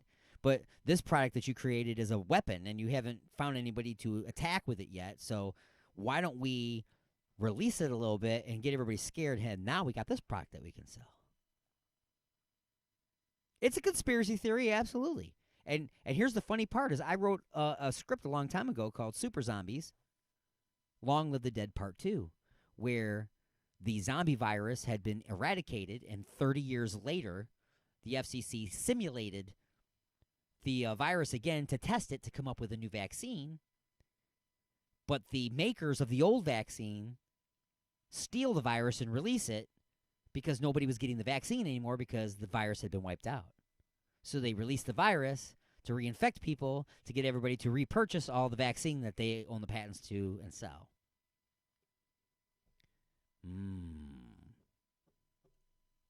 Food for thought. It's time for a short break. Pause in the action for station identification. We'll bring you up to speed with another news update. And when we come back, it's hour number 3. Just a few questions will live within that hour. So go nowhere. It's the Attack of the Monday Morning Madcast from outer space, broadcasting to you live on Alien X Radio, UG Media, WCET-FM, and Paranormal Junkyard Radio Network.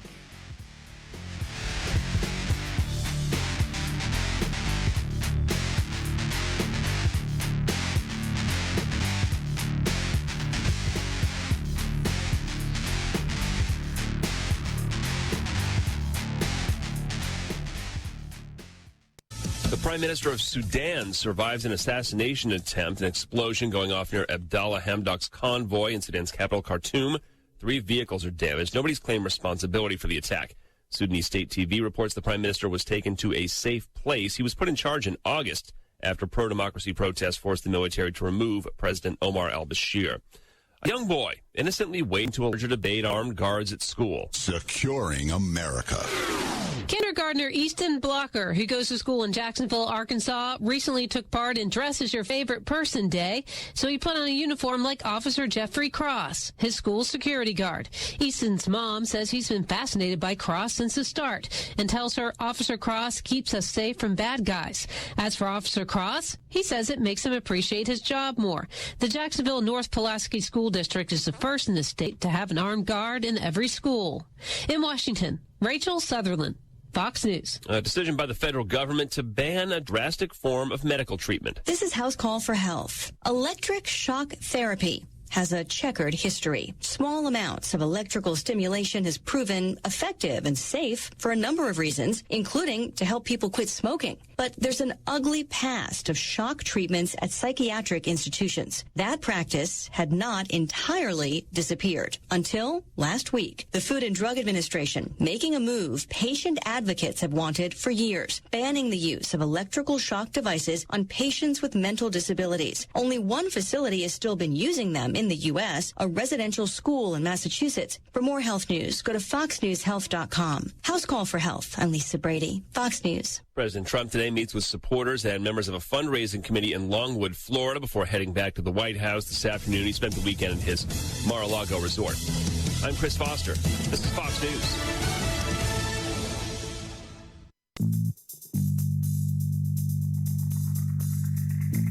Donna, is that a bottle of Igor's lube? I wish you would just ring up my stuff without all the questions. I heard there are millions of uses for that stuff.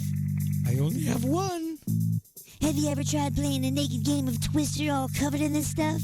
Can't say that I have. This stuff will really help to get you out of a tight spot. Or into one, if you know what I mean. Huh? Are you almost finished? Just waiting for the bag boy.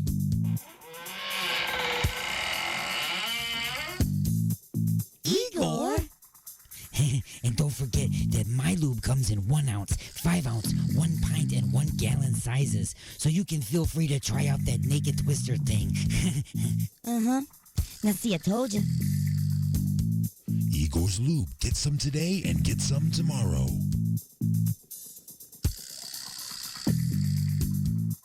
Oh my God.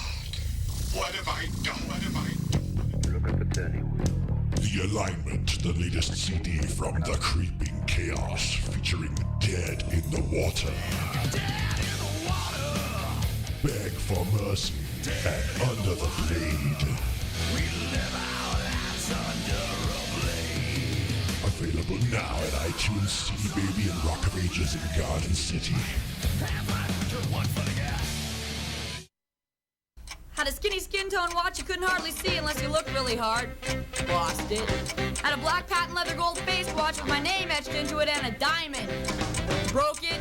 Lost it. Red Mickey Mouse? Gone. Silver with a stretch band and glow-in-the-dark Roman numerals? Sayonara. Timex after Timex after Timex. Probably still ticking somewhere. Don't ask me where. Timex. It takes a licking and keeps on ticking. But if you lose them, there's nothing we can do about it. You got something to say? Don't be a bitch. Call into the show at 313-444-8919.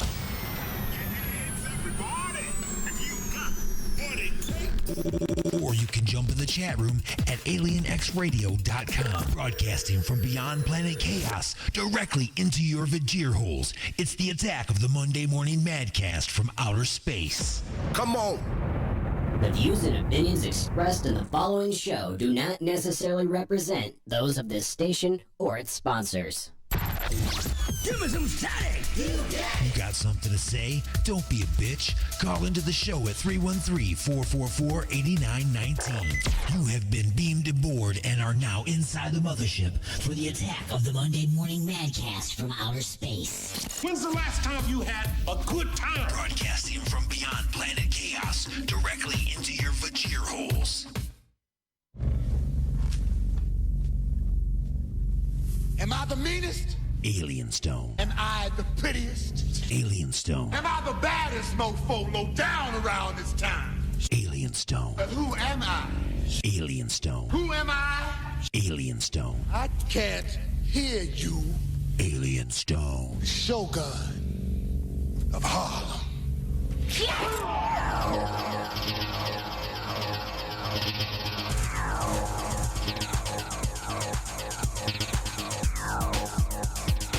All right, folks, welcome back to The Attack. It's The Attack of the Monday Morning Madcast from outer space.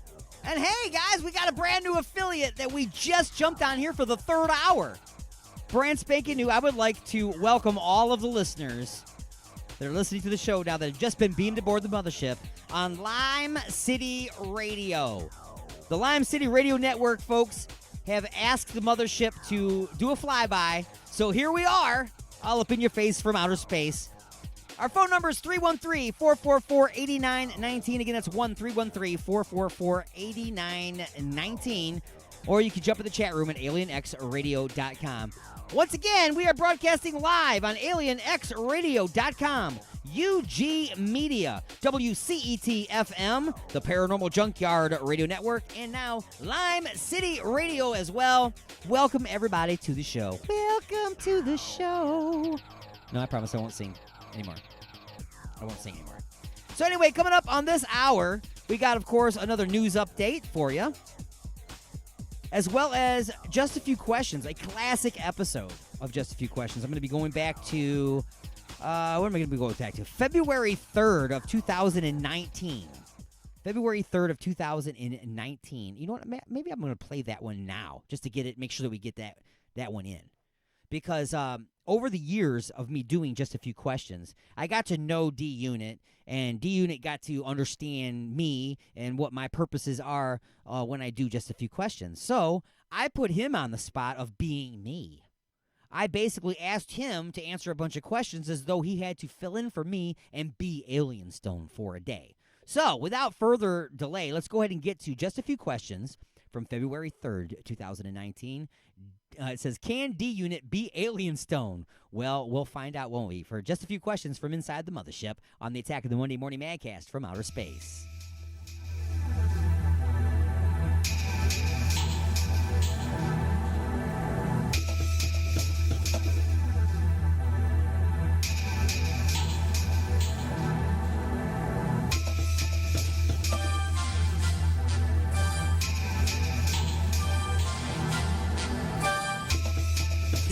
It's time to answer just a few questions. All righty, everybody. It is now time for Just a Few Questions. You changed it up? I have changed it up a little bit, that's right. Today, Just a Few Questions is brought to you by Ashley's of Westland. Please join them February 6th, where two Ann Arbor breweries, that's Arbor Brewing Company and Wolverine Brewing, will be facing off in the 2019 Brewery Throwdown. They'll be fighting for your vote on Wednesday to see who will be moving on in the March Madness style bracket. Each beer they sell from 5 to 11 will count towards their total, and at the end of the night, they'll tally them up and declare a winner to move on. Just remember that with good beer, everybody wins at Ashley's. Ashley's of Westland is Michigan's premier multi-tap.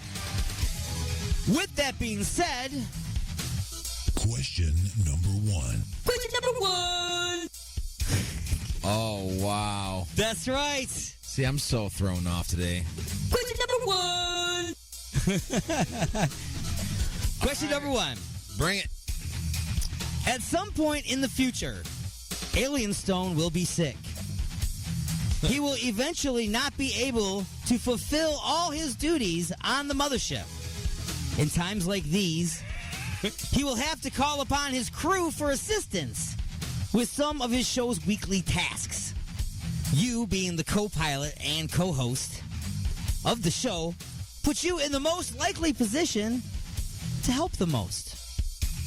So in today's scenario, Alien Stone has been sick and was unable to write Just a Few Questions for today's show. It's all up to you.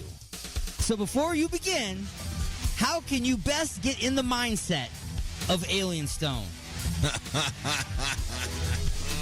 A, drink a lot of iced tea and watch a lot of YouPorn. B, go to school to learn a skill from an industry that iHeartRadio single-handedly destroyed shortly thereafter. C, work your ass off for many years to create your own radio station, produce a bunch of shows, interview a ton of bands and celebrities, and somehow manage to make absolutely no money while doing it. Or D, forget being PC, just remove all your filters and any fear of accountability or consequences, and go. Oh, see? Ooh. So I'm you now. Right? Yes. Okay. There's still a wild card.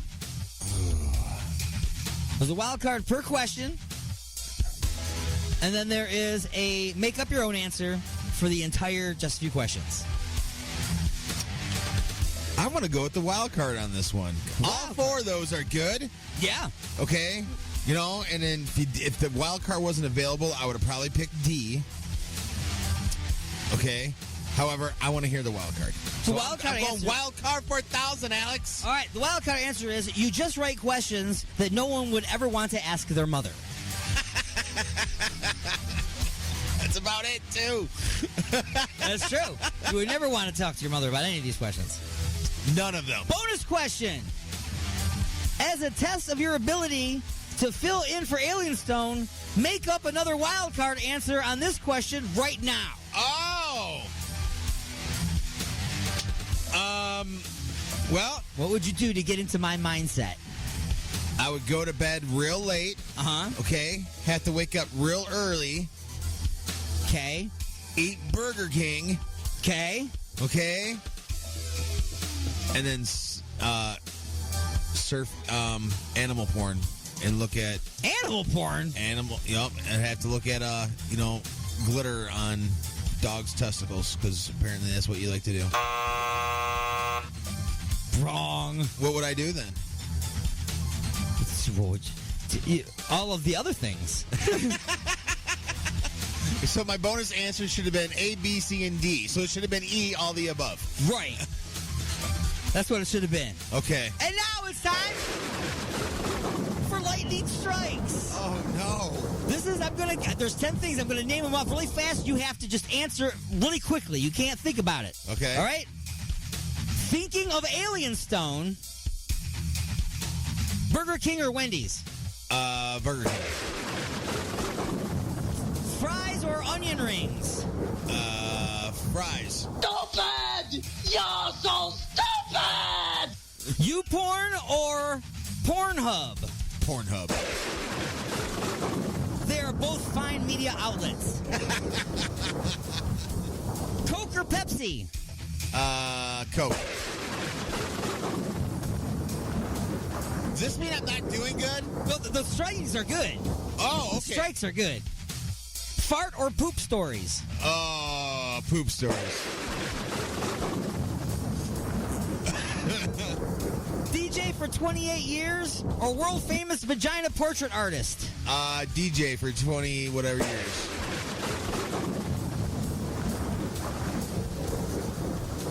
Shaun of the Dead or Diary of the Dead? Shaun of the Dead. A Kid Rock concert or chewing on a box of roofing nails? Oh, definitely gnawing on some nails. Camping or sailing? Ooh. Camping. And finally, Five Finger Death Punch or Slipknot? I'm going to go Slipknot. Stupid! Wrong! How did I do, though? I got like 2 wrong, right? Yeah, you did really well. You did really, really well. Have we just become best friends? Absolutely. And now... Question number 2. Question number 2.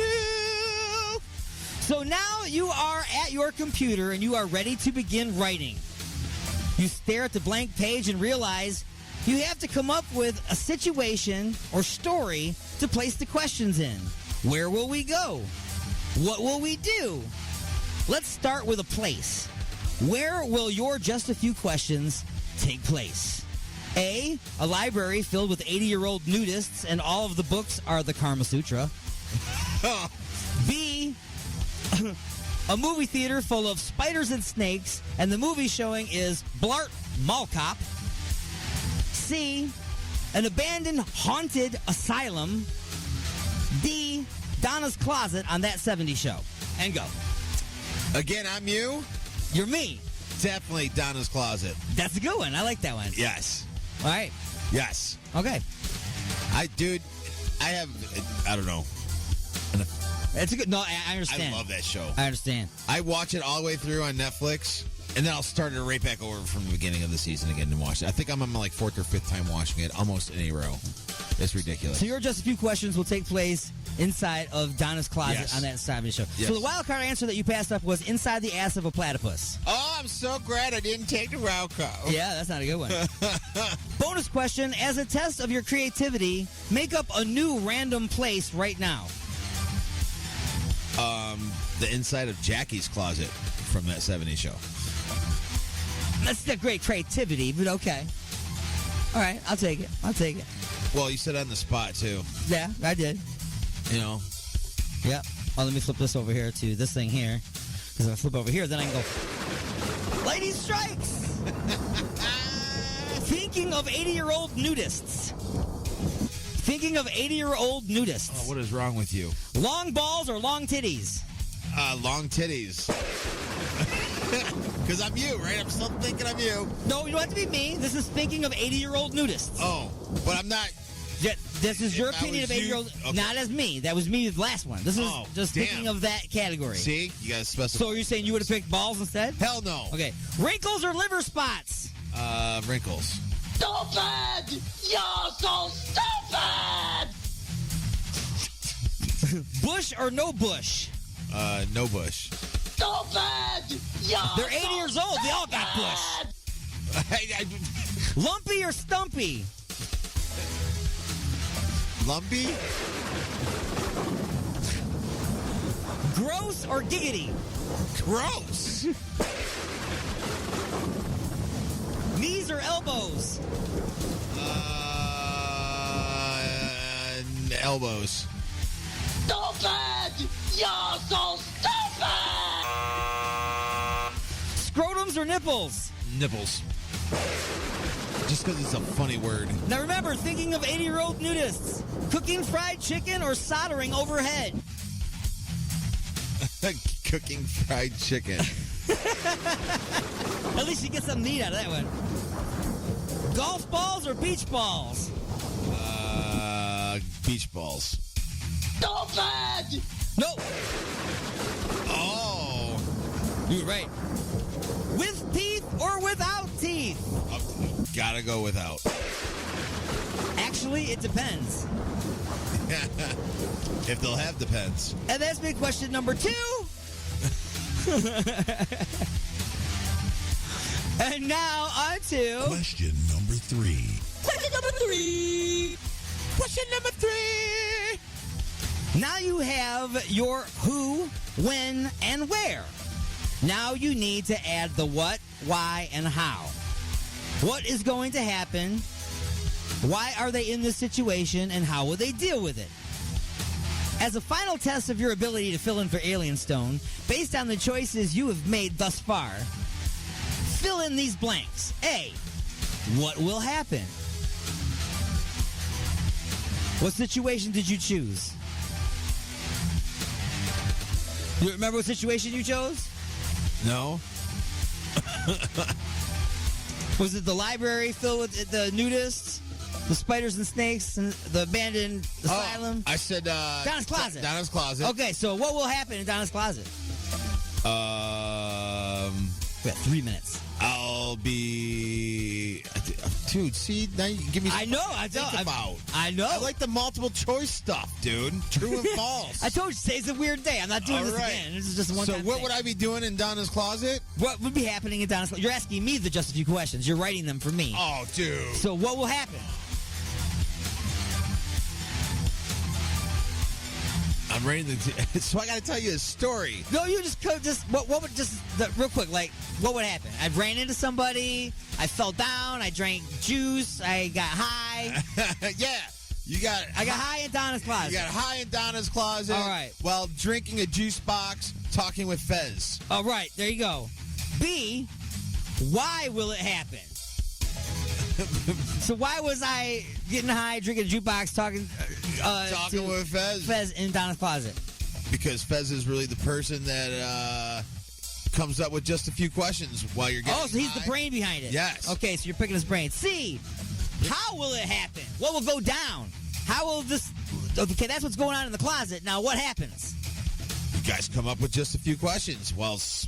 Okay, so we just write just a few questions. Yeah. And D, will you include Igor's lube?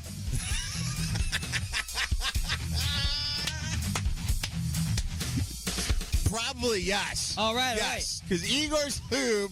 It's got to get be some today so you can get some tomorrow. Right. Has to be in every. All right, we're going to do this really fast. Episode. The wild card answer you did not choose was everything happens to us for a reason. Sometimes that reason is that we're stupid. Bonus question. Name the 3 flavors of Igor's Lube. Oh, shoot. Cherry? Yeah. Grape? No. I know there's salmon. That's correct. I don't remember the other one. Mint. Oh, yes. Cherry, mint, and salmon flavor. Salmon. That's right. Soon to have a Neapolitan one. We're going to have all 3 in one. And now, lightning round 2. Lightning strikes. Thinking of Igor's Lube. Hit me. Thinking of Igor's Lube. Mint or salmon? Mint. 7-ounce or 1-gallon container? 1-gallon container. No! Dry flaky elbows or athlete's foot? Dry flaky elbows. Get out of a tight spot or into one? Get out of a tight spot or into one. Exactly, both. Used for torture in hell or as a bonding agent? As a bonding agent. No, this lube. I'll let you re-answer there. Recommended by 3 out of 5 Turkish prisoners or for hinges? For hinges. According to Igor, his lube is the final ingredient for what?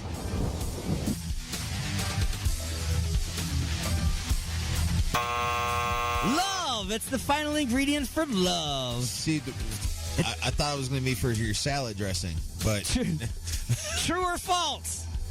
Igor's lube comes in cherry flavor. True.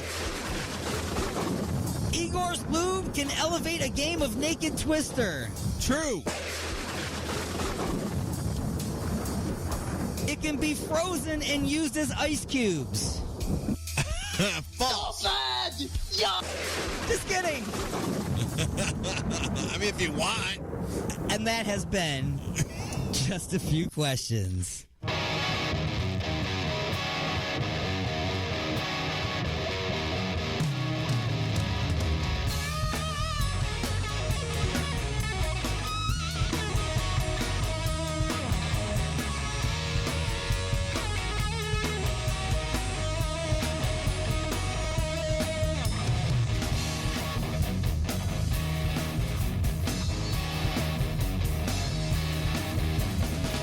Sweet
got something to say? Don't be a bitch. Call into the show at 313-444-8919.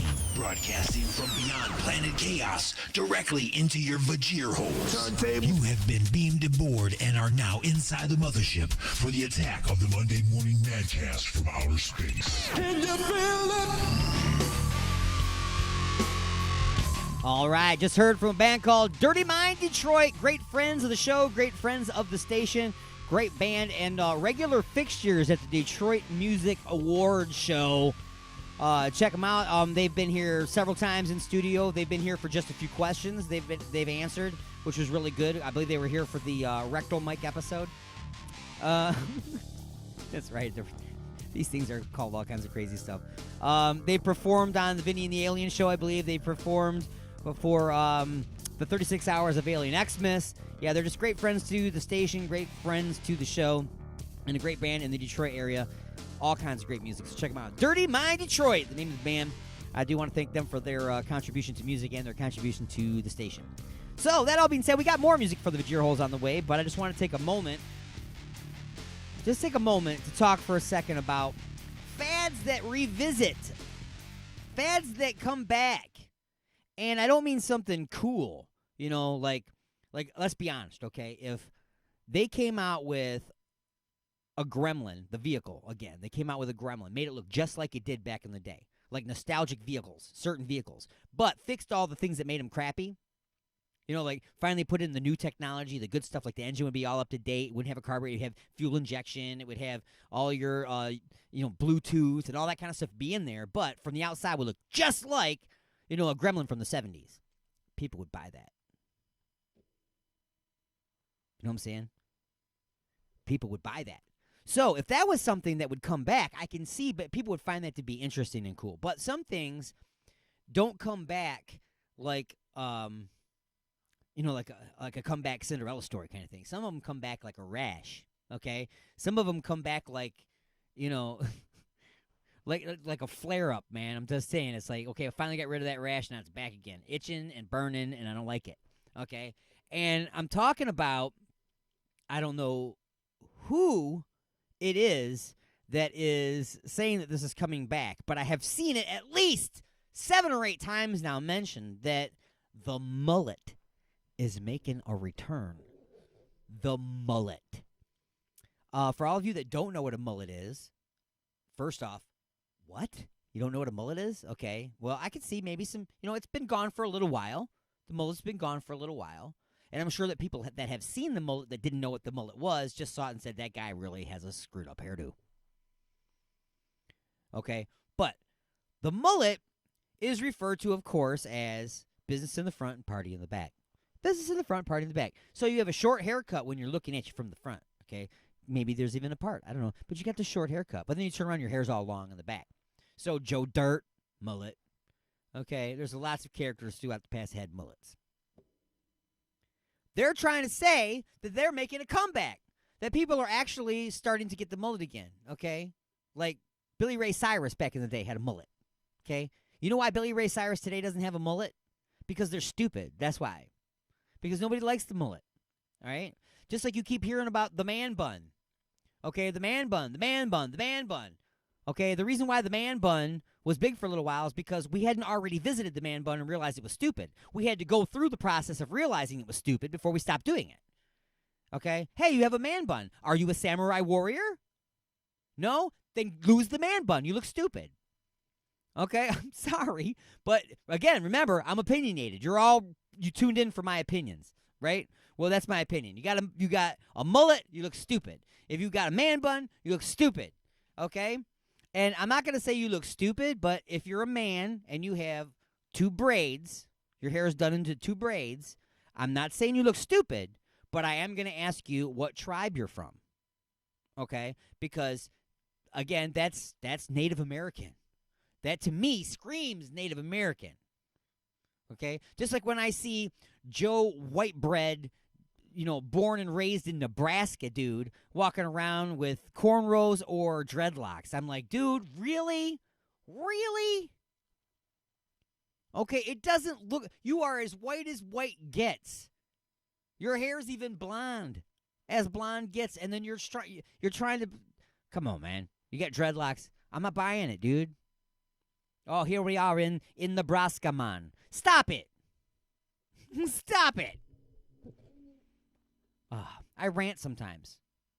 You know, I don't know what to say. Sometimes I get out of control. I don't even know what I'm talking about sometimes, you know, especially on a day like today when I didn't really have anything prepared for today. What we were doing today was setting up brand new affiliates that, honestly, I didn't think that I'd be able to get them on the air today. I really thought that we would have a problem with the information once again. We wouldn't be able to get on the air, but here we are now on the air, and I spent all my time preparing to get on the air and nothing to say when I was on the air. So, what have we learned so far? Be prepared like a Boy Scout, okay? Always be prepared like a Boy Scout. We've learned that Dirty Mind Detroit is an awesome blues band from Detroit, coincidentally. Dirty Mind Detroit, you know, it's not like they're from Nebraska. That would sound stupid, right? Of course it would. What else have we learned? The mullet's supposed to be making a comeback. By all means, please do anything you can to make sure that doesn't happen. And if you see somebody with a mullet, or if you see somebody with a man bun, don't attack them. Don't call them stupid. Don't say you look stupid. Just in the most polite way, let them know. No. Just no. No. Just tell them no. They'll figure out what you mean. Just walk up to them, look at them in the eye, look up at their man bun, look them back in the eye, be like, no, and walk away. With a mullet, it's even cooler because you can look them in the eye and then tip your head sideways and look around the back and see that and then look back in the eye. No, and walk away. Just walk away. Time for a short break. Pause in the action for station identification, bringing you up to speed what's happened in the world with another news update. And we'll be back with the home stretch, the attack of the Monday Morning Madcast from outer space, broadcasting to you live on Alien X Radio, UG Media, WCET-FM, the Paranormal Junkyard Radio Network, and now Lime City Radio. Go nowhere. We'll be back after this.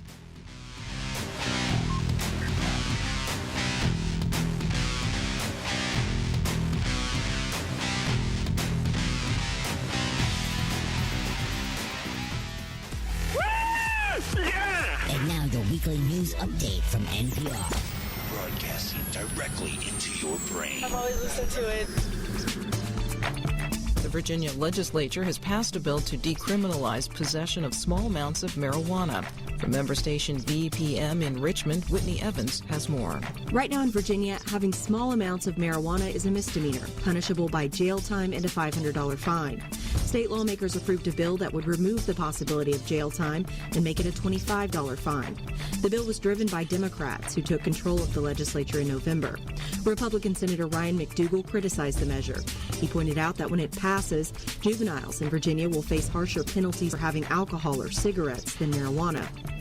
We have now said that possession of marijuana is less offensive than possession of a cigarette. Governor Ralph Northam is expected to sign the bill into law. For NPR News, I'm Whitney Evans in Richmond. State TV in Sudan says the country's prime minister has survived an assassination attempt. The report says an explosion detonated near Prime Minister Abdullah Hamdok's convoy in the Sudanese capital, Khartoum. No one has claimed responsibility for it. Hamdok was appointed to head a transitional government in Sudan after longtime leader Omar al-Bashir was toppled last year. South Korea says that North Korea fired 3 unidentified projectiles today. They were launched toward the north of the country. South Korea says this seems to be a continuation of the North's wintertime exercises. A week ago, North Korea fired 2 rockets in a drill that was personally observed by North Korean leader Kim Jong-un. North Korea said these were routine and defensive in nature. This is NPR.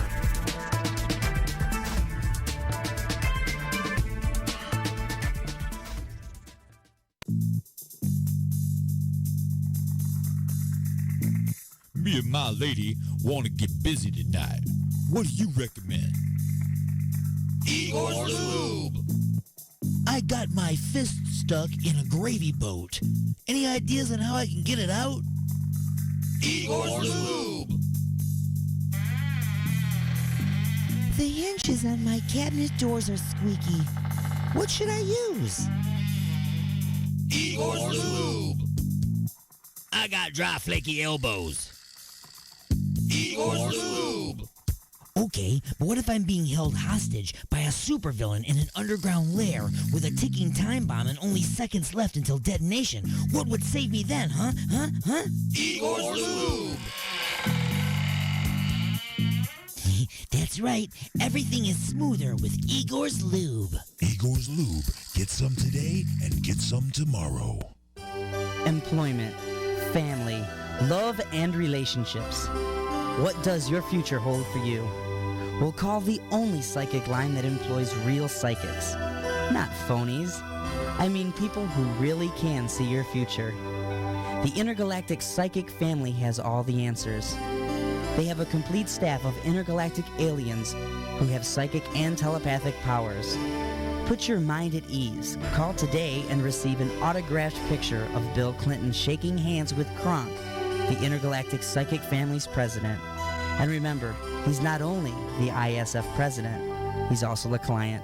Call today at 1-900-935-5543. That's 1-900-935-5543. Just $35,000 for the first minute and your life savings each additional minute. So call today. That's 1-900-935-5543. This portion of the show is being brought to you by Ed's all-new chocolate chip cigarettes. The only cigarettes that give you cavities while you're waiting for the lung cancer to set in. Got something to say? Don't be a bitch. Call into the show at 313-444-8919. Or you can jump in the chat room at alienxradio.com. Broadcasting from beyond planet chaos directly into your vajir holes. It's the attack of the Monday Morning Madcast from outer space. The house is now on fire. It's on fire! Fire! Fire! Welcome back to the show, everybody. It's the attack of the Monday Morning Mancast from outer space. It's what we call the home stretch. That's right. The big blue ball is much bigger now in the window. We're almost back to planet Earth, where I will beam you back to the surface, and you can continue whatever it is that you were doing before I beamed you aboard. I've explained to you many times, and I will explain to the new listeners on Lime City Radio. Don't be doing anything weird at 9 a.m. Because, you see, when I get to the planet, I can see on my computer screen where all of you human beings are, so I can lock in on you and beam you aboard the mothership. But what I can't do is see what you're doing at the time. So at 9 o'clock in the morning Eastern, I'm just saying, don't be doing anything weird, because all of a sudden, bam, there you are in the transporter room. You know, you're naked, wearing a Batgirl costume, covered in whipped cream. I'm just saying, save that for another. Schedule it. I'm saying schedule. Don't not do that. I'm saying, but schedule it outside of our 3-hour time together, okay?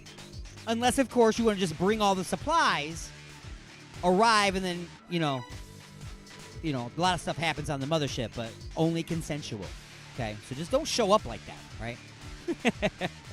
That's what I'm saying.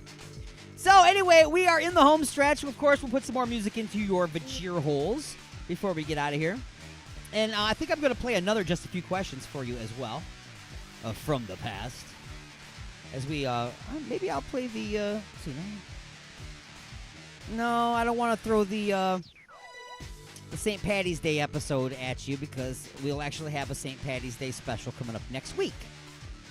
So, any of you that have any requests or anything that you would like to hear on the St. Patty's Day episode of Inside the Mothership or Just a Few Questions, send your requests or suggestions to alienstone at alienxradio.com. Again, that's alienstone at alienxradio.com. Fans, if you want to submit music to the station, it's new music at alienxradio.com. Again, it's new music at alienxradio.com. Make sure it's an MP3. Make sure it's of radio broadcast quality. And just make sure that it doesn't suck balls.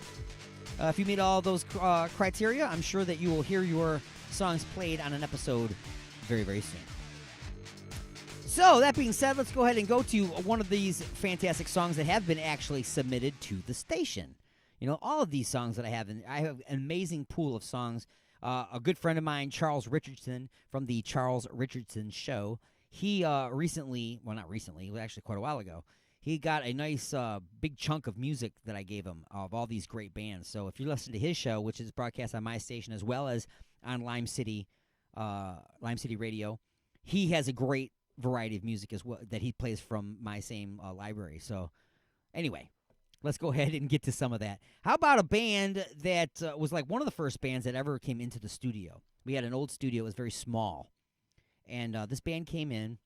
They performed acoustically live. I'm not going to play that. I'm going to play the studio version of their song. But they were one of the very first bands ever to come into the studio and do an interview. And they actually performed live. So Soldier's Last Breath was the name of the band. Cast from Hell is the name of the song. And we joked about it, of course, because everybody hears it and thinks they're saying cats from hell. So, I think at the end of it I was like, meow, or something. I don't know what it was. But anyway, Soldier's Last Breath, Cast from Hell, the name of the song, and it's the Attack of the Monday Morning Madcast from Outer Space.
Save this place.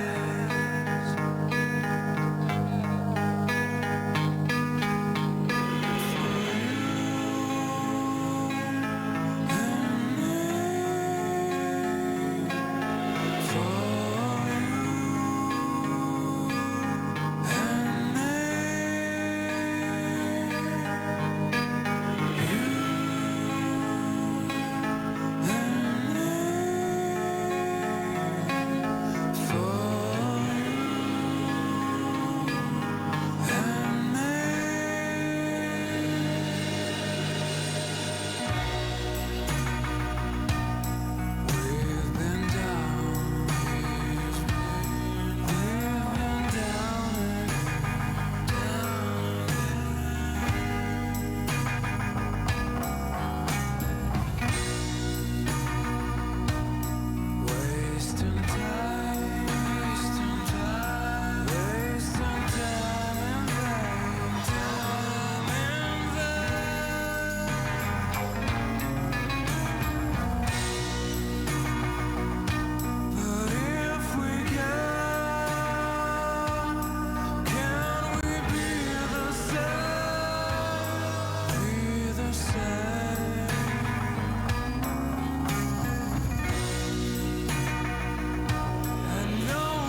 resistance is futile, but you can struggle if you like. It's the attack of the Monday Morning Madcast from outer space. You got something to say?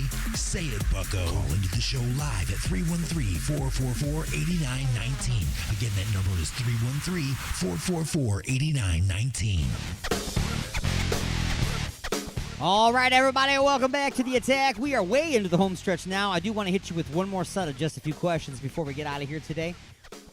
Remember, normally when we tune in to this 3-hour broadcast, of course, we've got the news, we've got the sports. We'll have the review of just a few questions is usually from the Inside the Mothership episode, which aired the day before on Sunday. That airs at 12 noon Eastern. Also, if you're listening to this broadcast live right now, 12 noon Eastern on Sundays, we're also live with Inside the Mothership on the same station you're listening to right now. And the same number, 313-444-8919, the same chat room. Everything's the same, with the exception of D-Unit, my co-host, will have other things that we talk about and other skits that we do. And that is the birthplace of Just a Few Questions. Speaking of that, let's go ahead and get to the Just a Few Questions. I'm going back to July 22nd, 2018. Earlier, we heard from the band Dirty Mind Detroit and their song Sweet Little Baby. Well, they were in the studio on this day, and they did a live performance in studio, and of course, they were here for the entire show. And they were present during Just a Few Questions, which I love it when we have extra guests. So, guests. So, we had D-Unit in here answering questions, and of course, the entire band from Dirty Mind Detroit. And this one is called, what is it? Time Traveling Butt Mike Movie Stars. Yeah, that's a great name, isn't it? I thought so. So here it is, just a few questions from way back in the day on the Attack of the Monday Morning Madcast from Outer Space.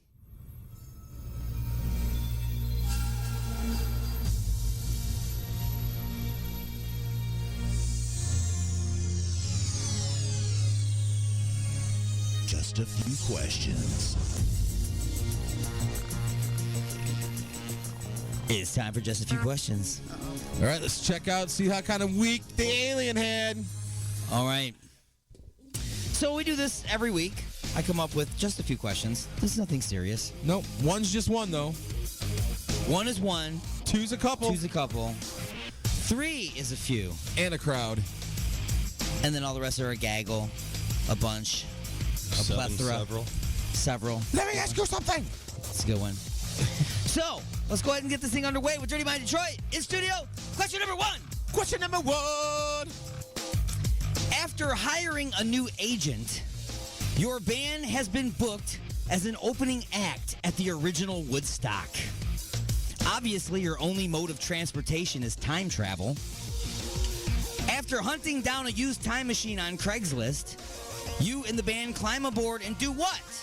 A, use the machine scanner to zero in on historic concentrations of marijuana smoke and loudspeaker announcements about the hazards of taking brown acid. B, abandon the gig, travel back in time to your choice, what time and place, and start over. C, set the time circuit to August 20th, 1969. Or D, set the time circuit to August 15th, 1969. And go. G. D. She says D. She's going to set the time circuits to August 15th, 1969. That is her choice. Is she right? Should she do that? We're not gonna answer that yet. That's your answer though, right? Okay. And go. I agree with Mel. D. D. You're going to set the time circuits to August 15th, 1969. I go with one. You go with one. You're just going to zero in on the largest concentration of weed smoke and the most documented cases of bad acid trips. Yes. Woodstock. All right. Okay. And go.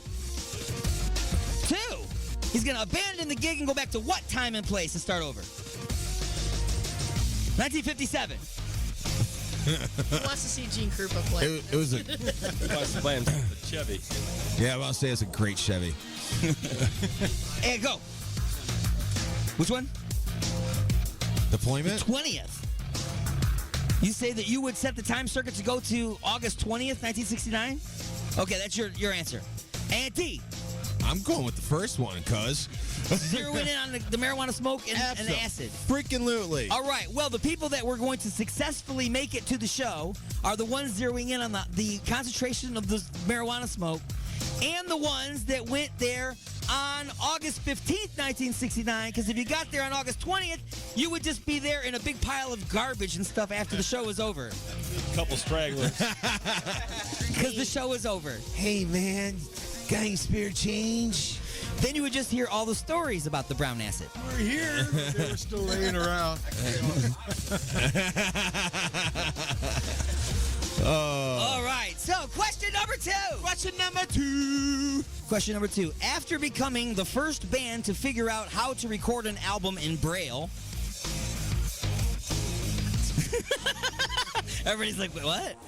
By Stevie Wonder. You later went on to invent the rectal microphone. During the beta testing on this equipment, what celebrity showed the most improvement by shoving their microphone up their ass?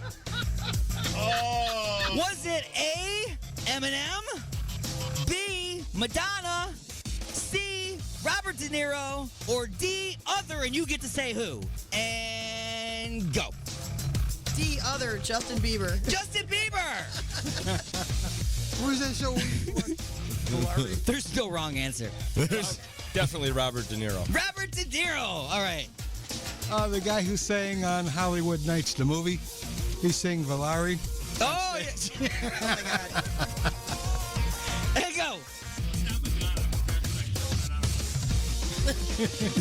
my God. There you go. De Niro. You talking to me? De Niro again. Another De Niro. I'm going to go with D. I'm going to make up my own, and I'm sure the microphone has probably been up her ass. I'm going to say Courtney Love. Courtney Love. Yeah. It's probably been there. And a stand. Yeah, you're right. It just ended up there. Or maybe back in there. I don't know. All right. Question number 3. Question number 3 is not a multiple choice question. Oh, son of a bitch. You got to think about something? You got to think about something now. You got to come up with your own answer. Damn. So, we know where we've been so far. So, after playing a historic... There's going to be a freaking Mad Libs at the end of this bitch.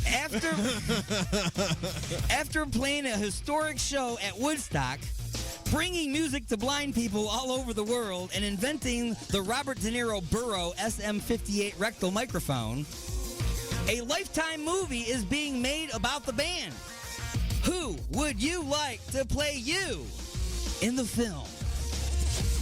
And go. I'm guessing no one's going to say Robert De Niro. Lizzie Hale, absolutely. You mentioned her. She's always on my mind, too. There you go. Lizzie Hale. I got a great one.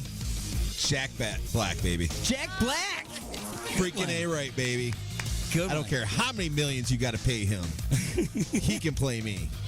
All right. Everybody's deep in thought now. And go. Peter Fonda. Good answer. Good answer.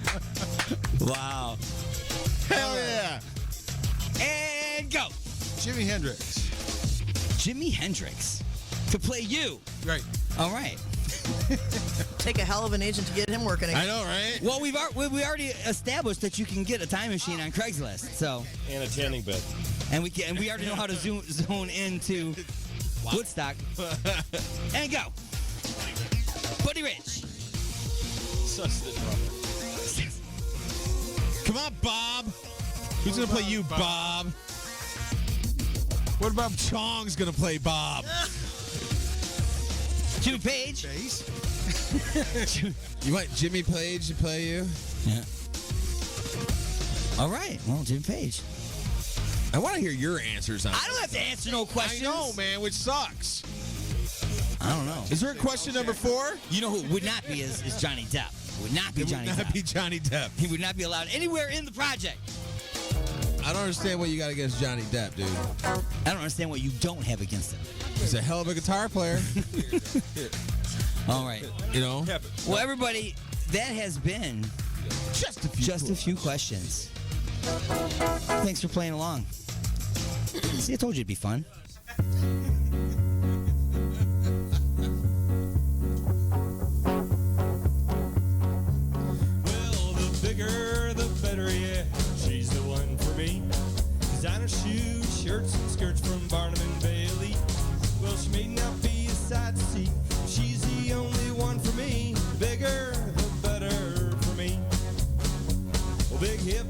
big thighs, and a pretty decent rack. She kept all her belongings in a little gunny sack. Well, she may not be a sight to see, but she's the only one for me. The bigger, the better for me. Look at her.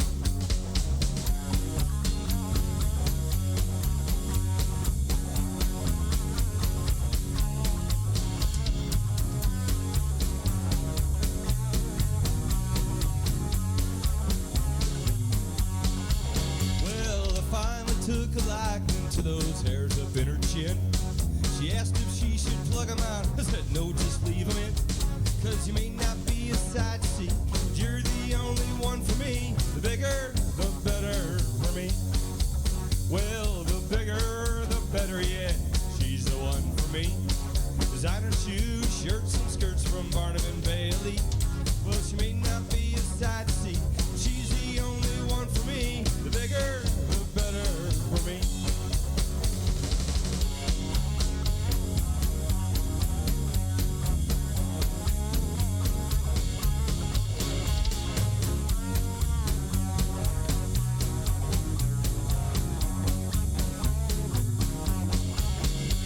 More cushion, less pushing, she has tattooed on her back.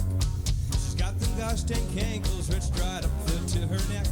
Well, she may not be a sight to see, but she's the only one for me. The bigger, the better for me. Everybody now. Well, the bigger, the better, yeah. She's the one for me. Designer shoes, shirts, and skirts from Barnum and Bailey. Well, she may not be a sight to see, but she's the only one for me. The bigger, the better for me. Well, the bigger, the better for me. Well, the bigger, the better for me.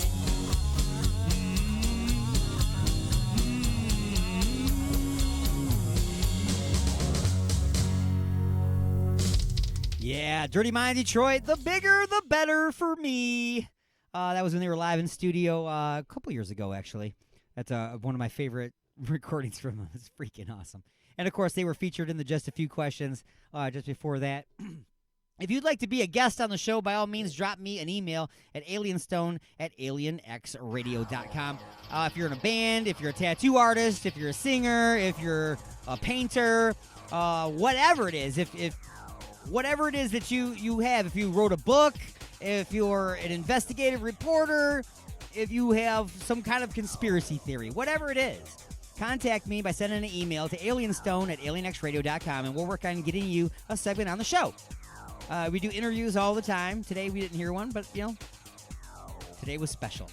It was special. We'll be back next week with another episode of the Attack of the Monday Morning Madcast from Outer Space. Remember, Inside the Mothership airs at 12 noon Eastern every Sunday, live right here on the station that you're listening to right now, live right now. So tune in, would ya? Until next time, this is Alien Stone saying peace.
What's happening, man? Look here, I want to ask you a question.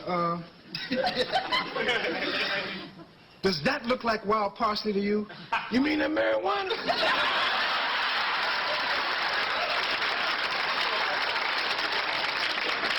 Hey, look here, baby, it's just about ready to be harvested, too. Yeah, well, just stay away from it, Rob. problem. Hey, man, don't worry. It's enough for everybody.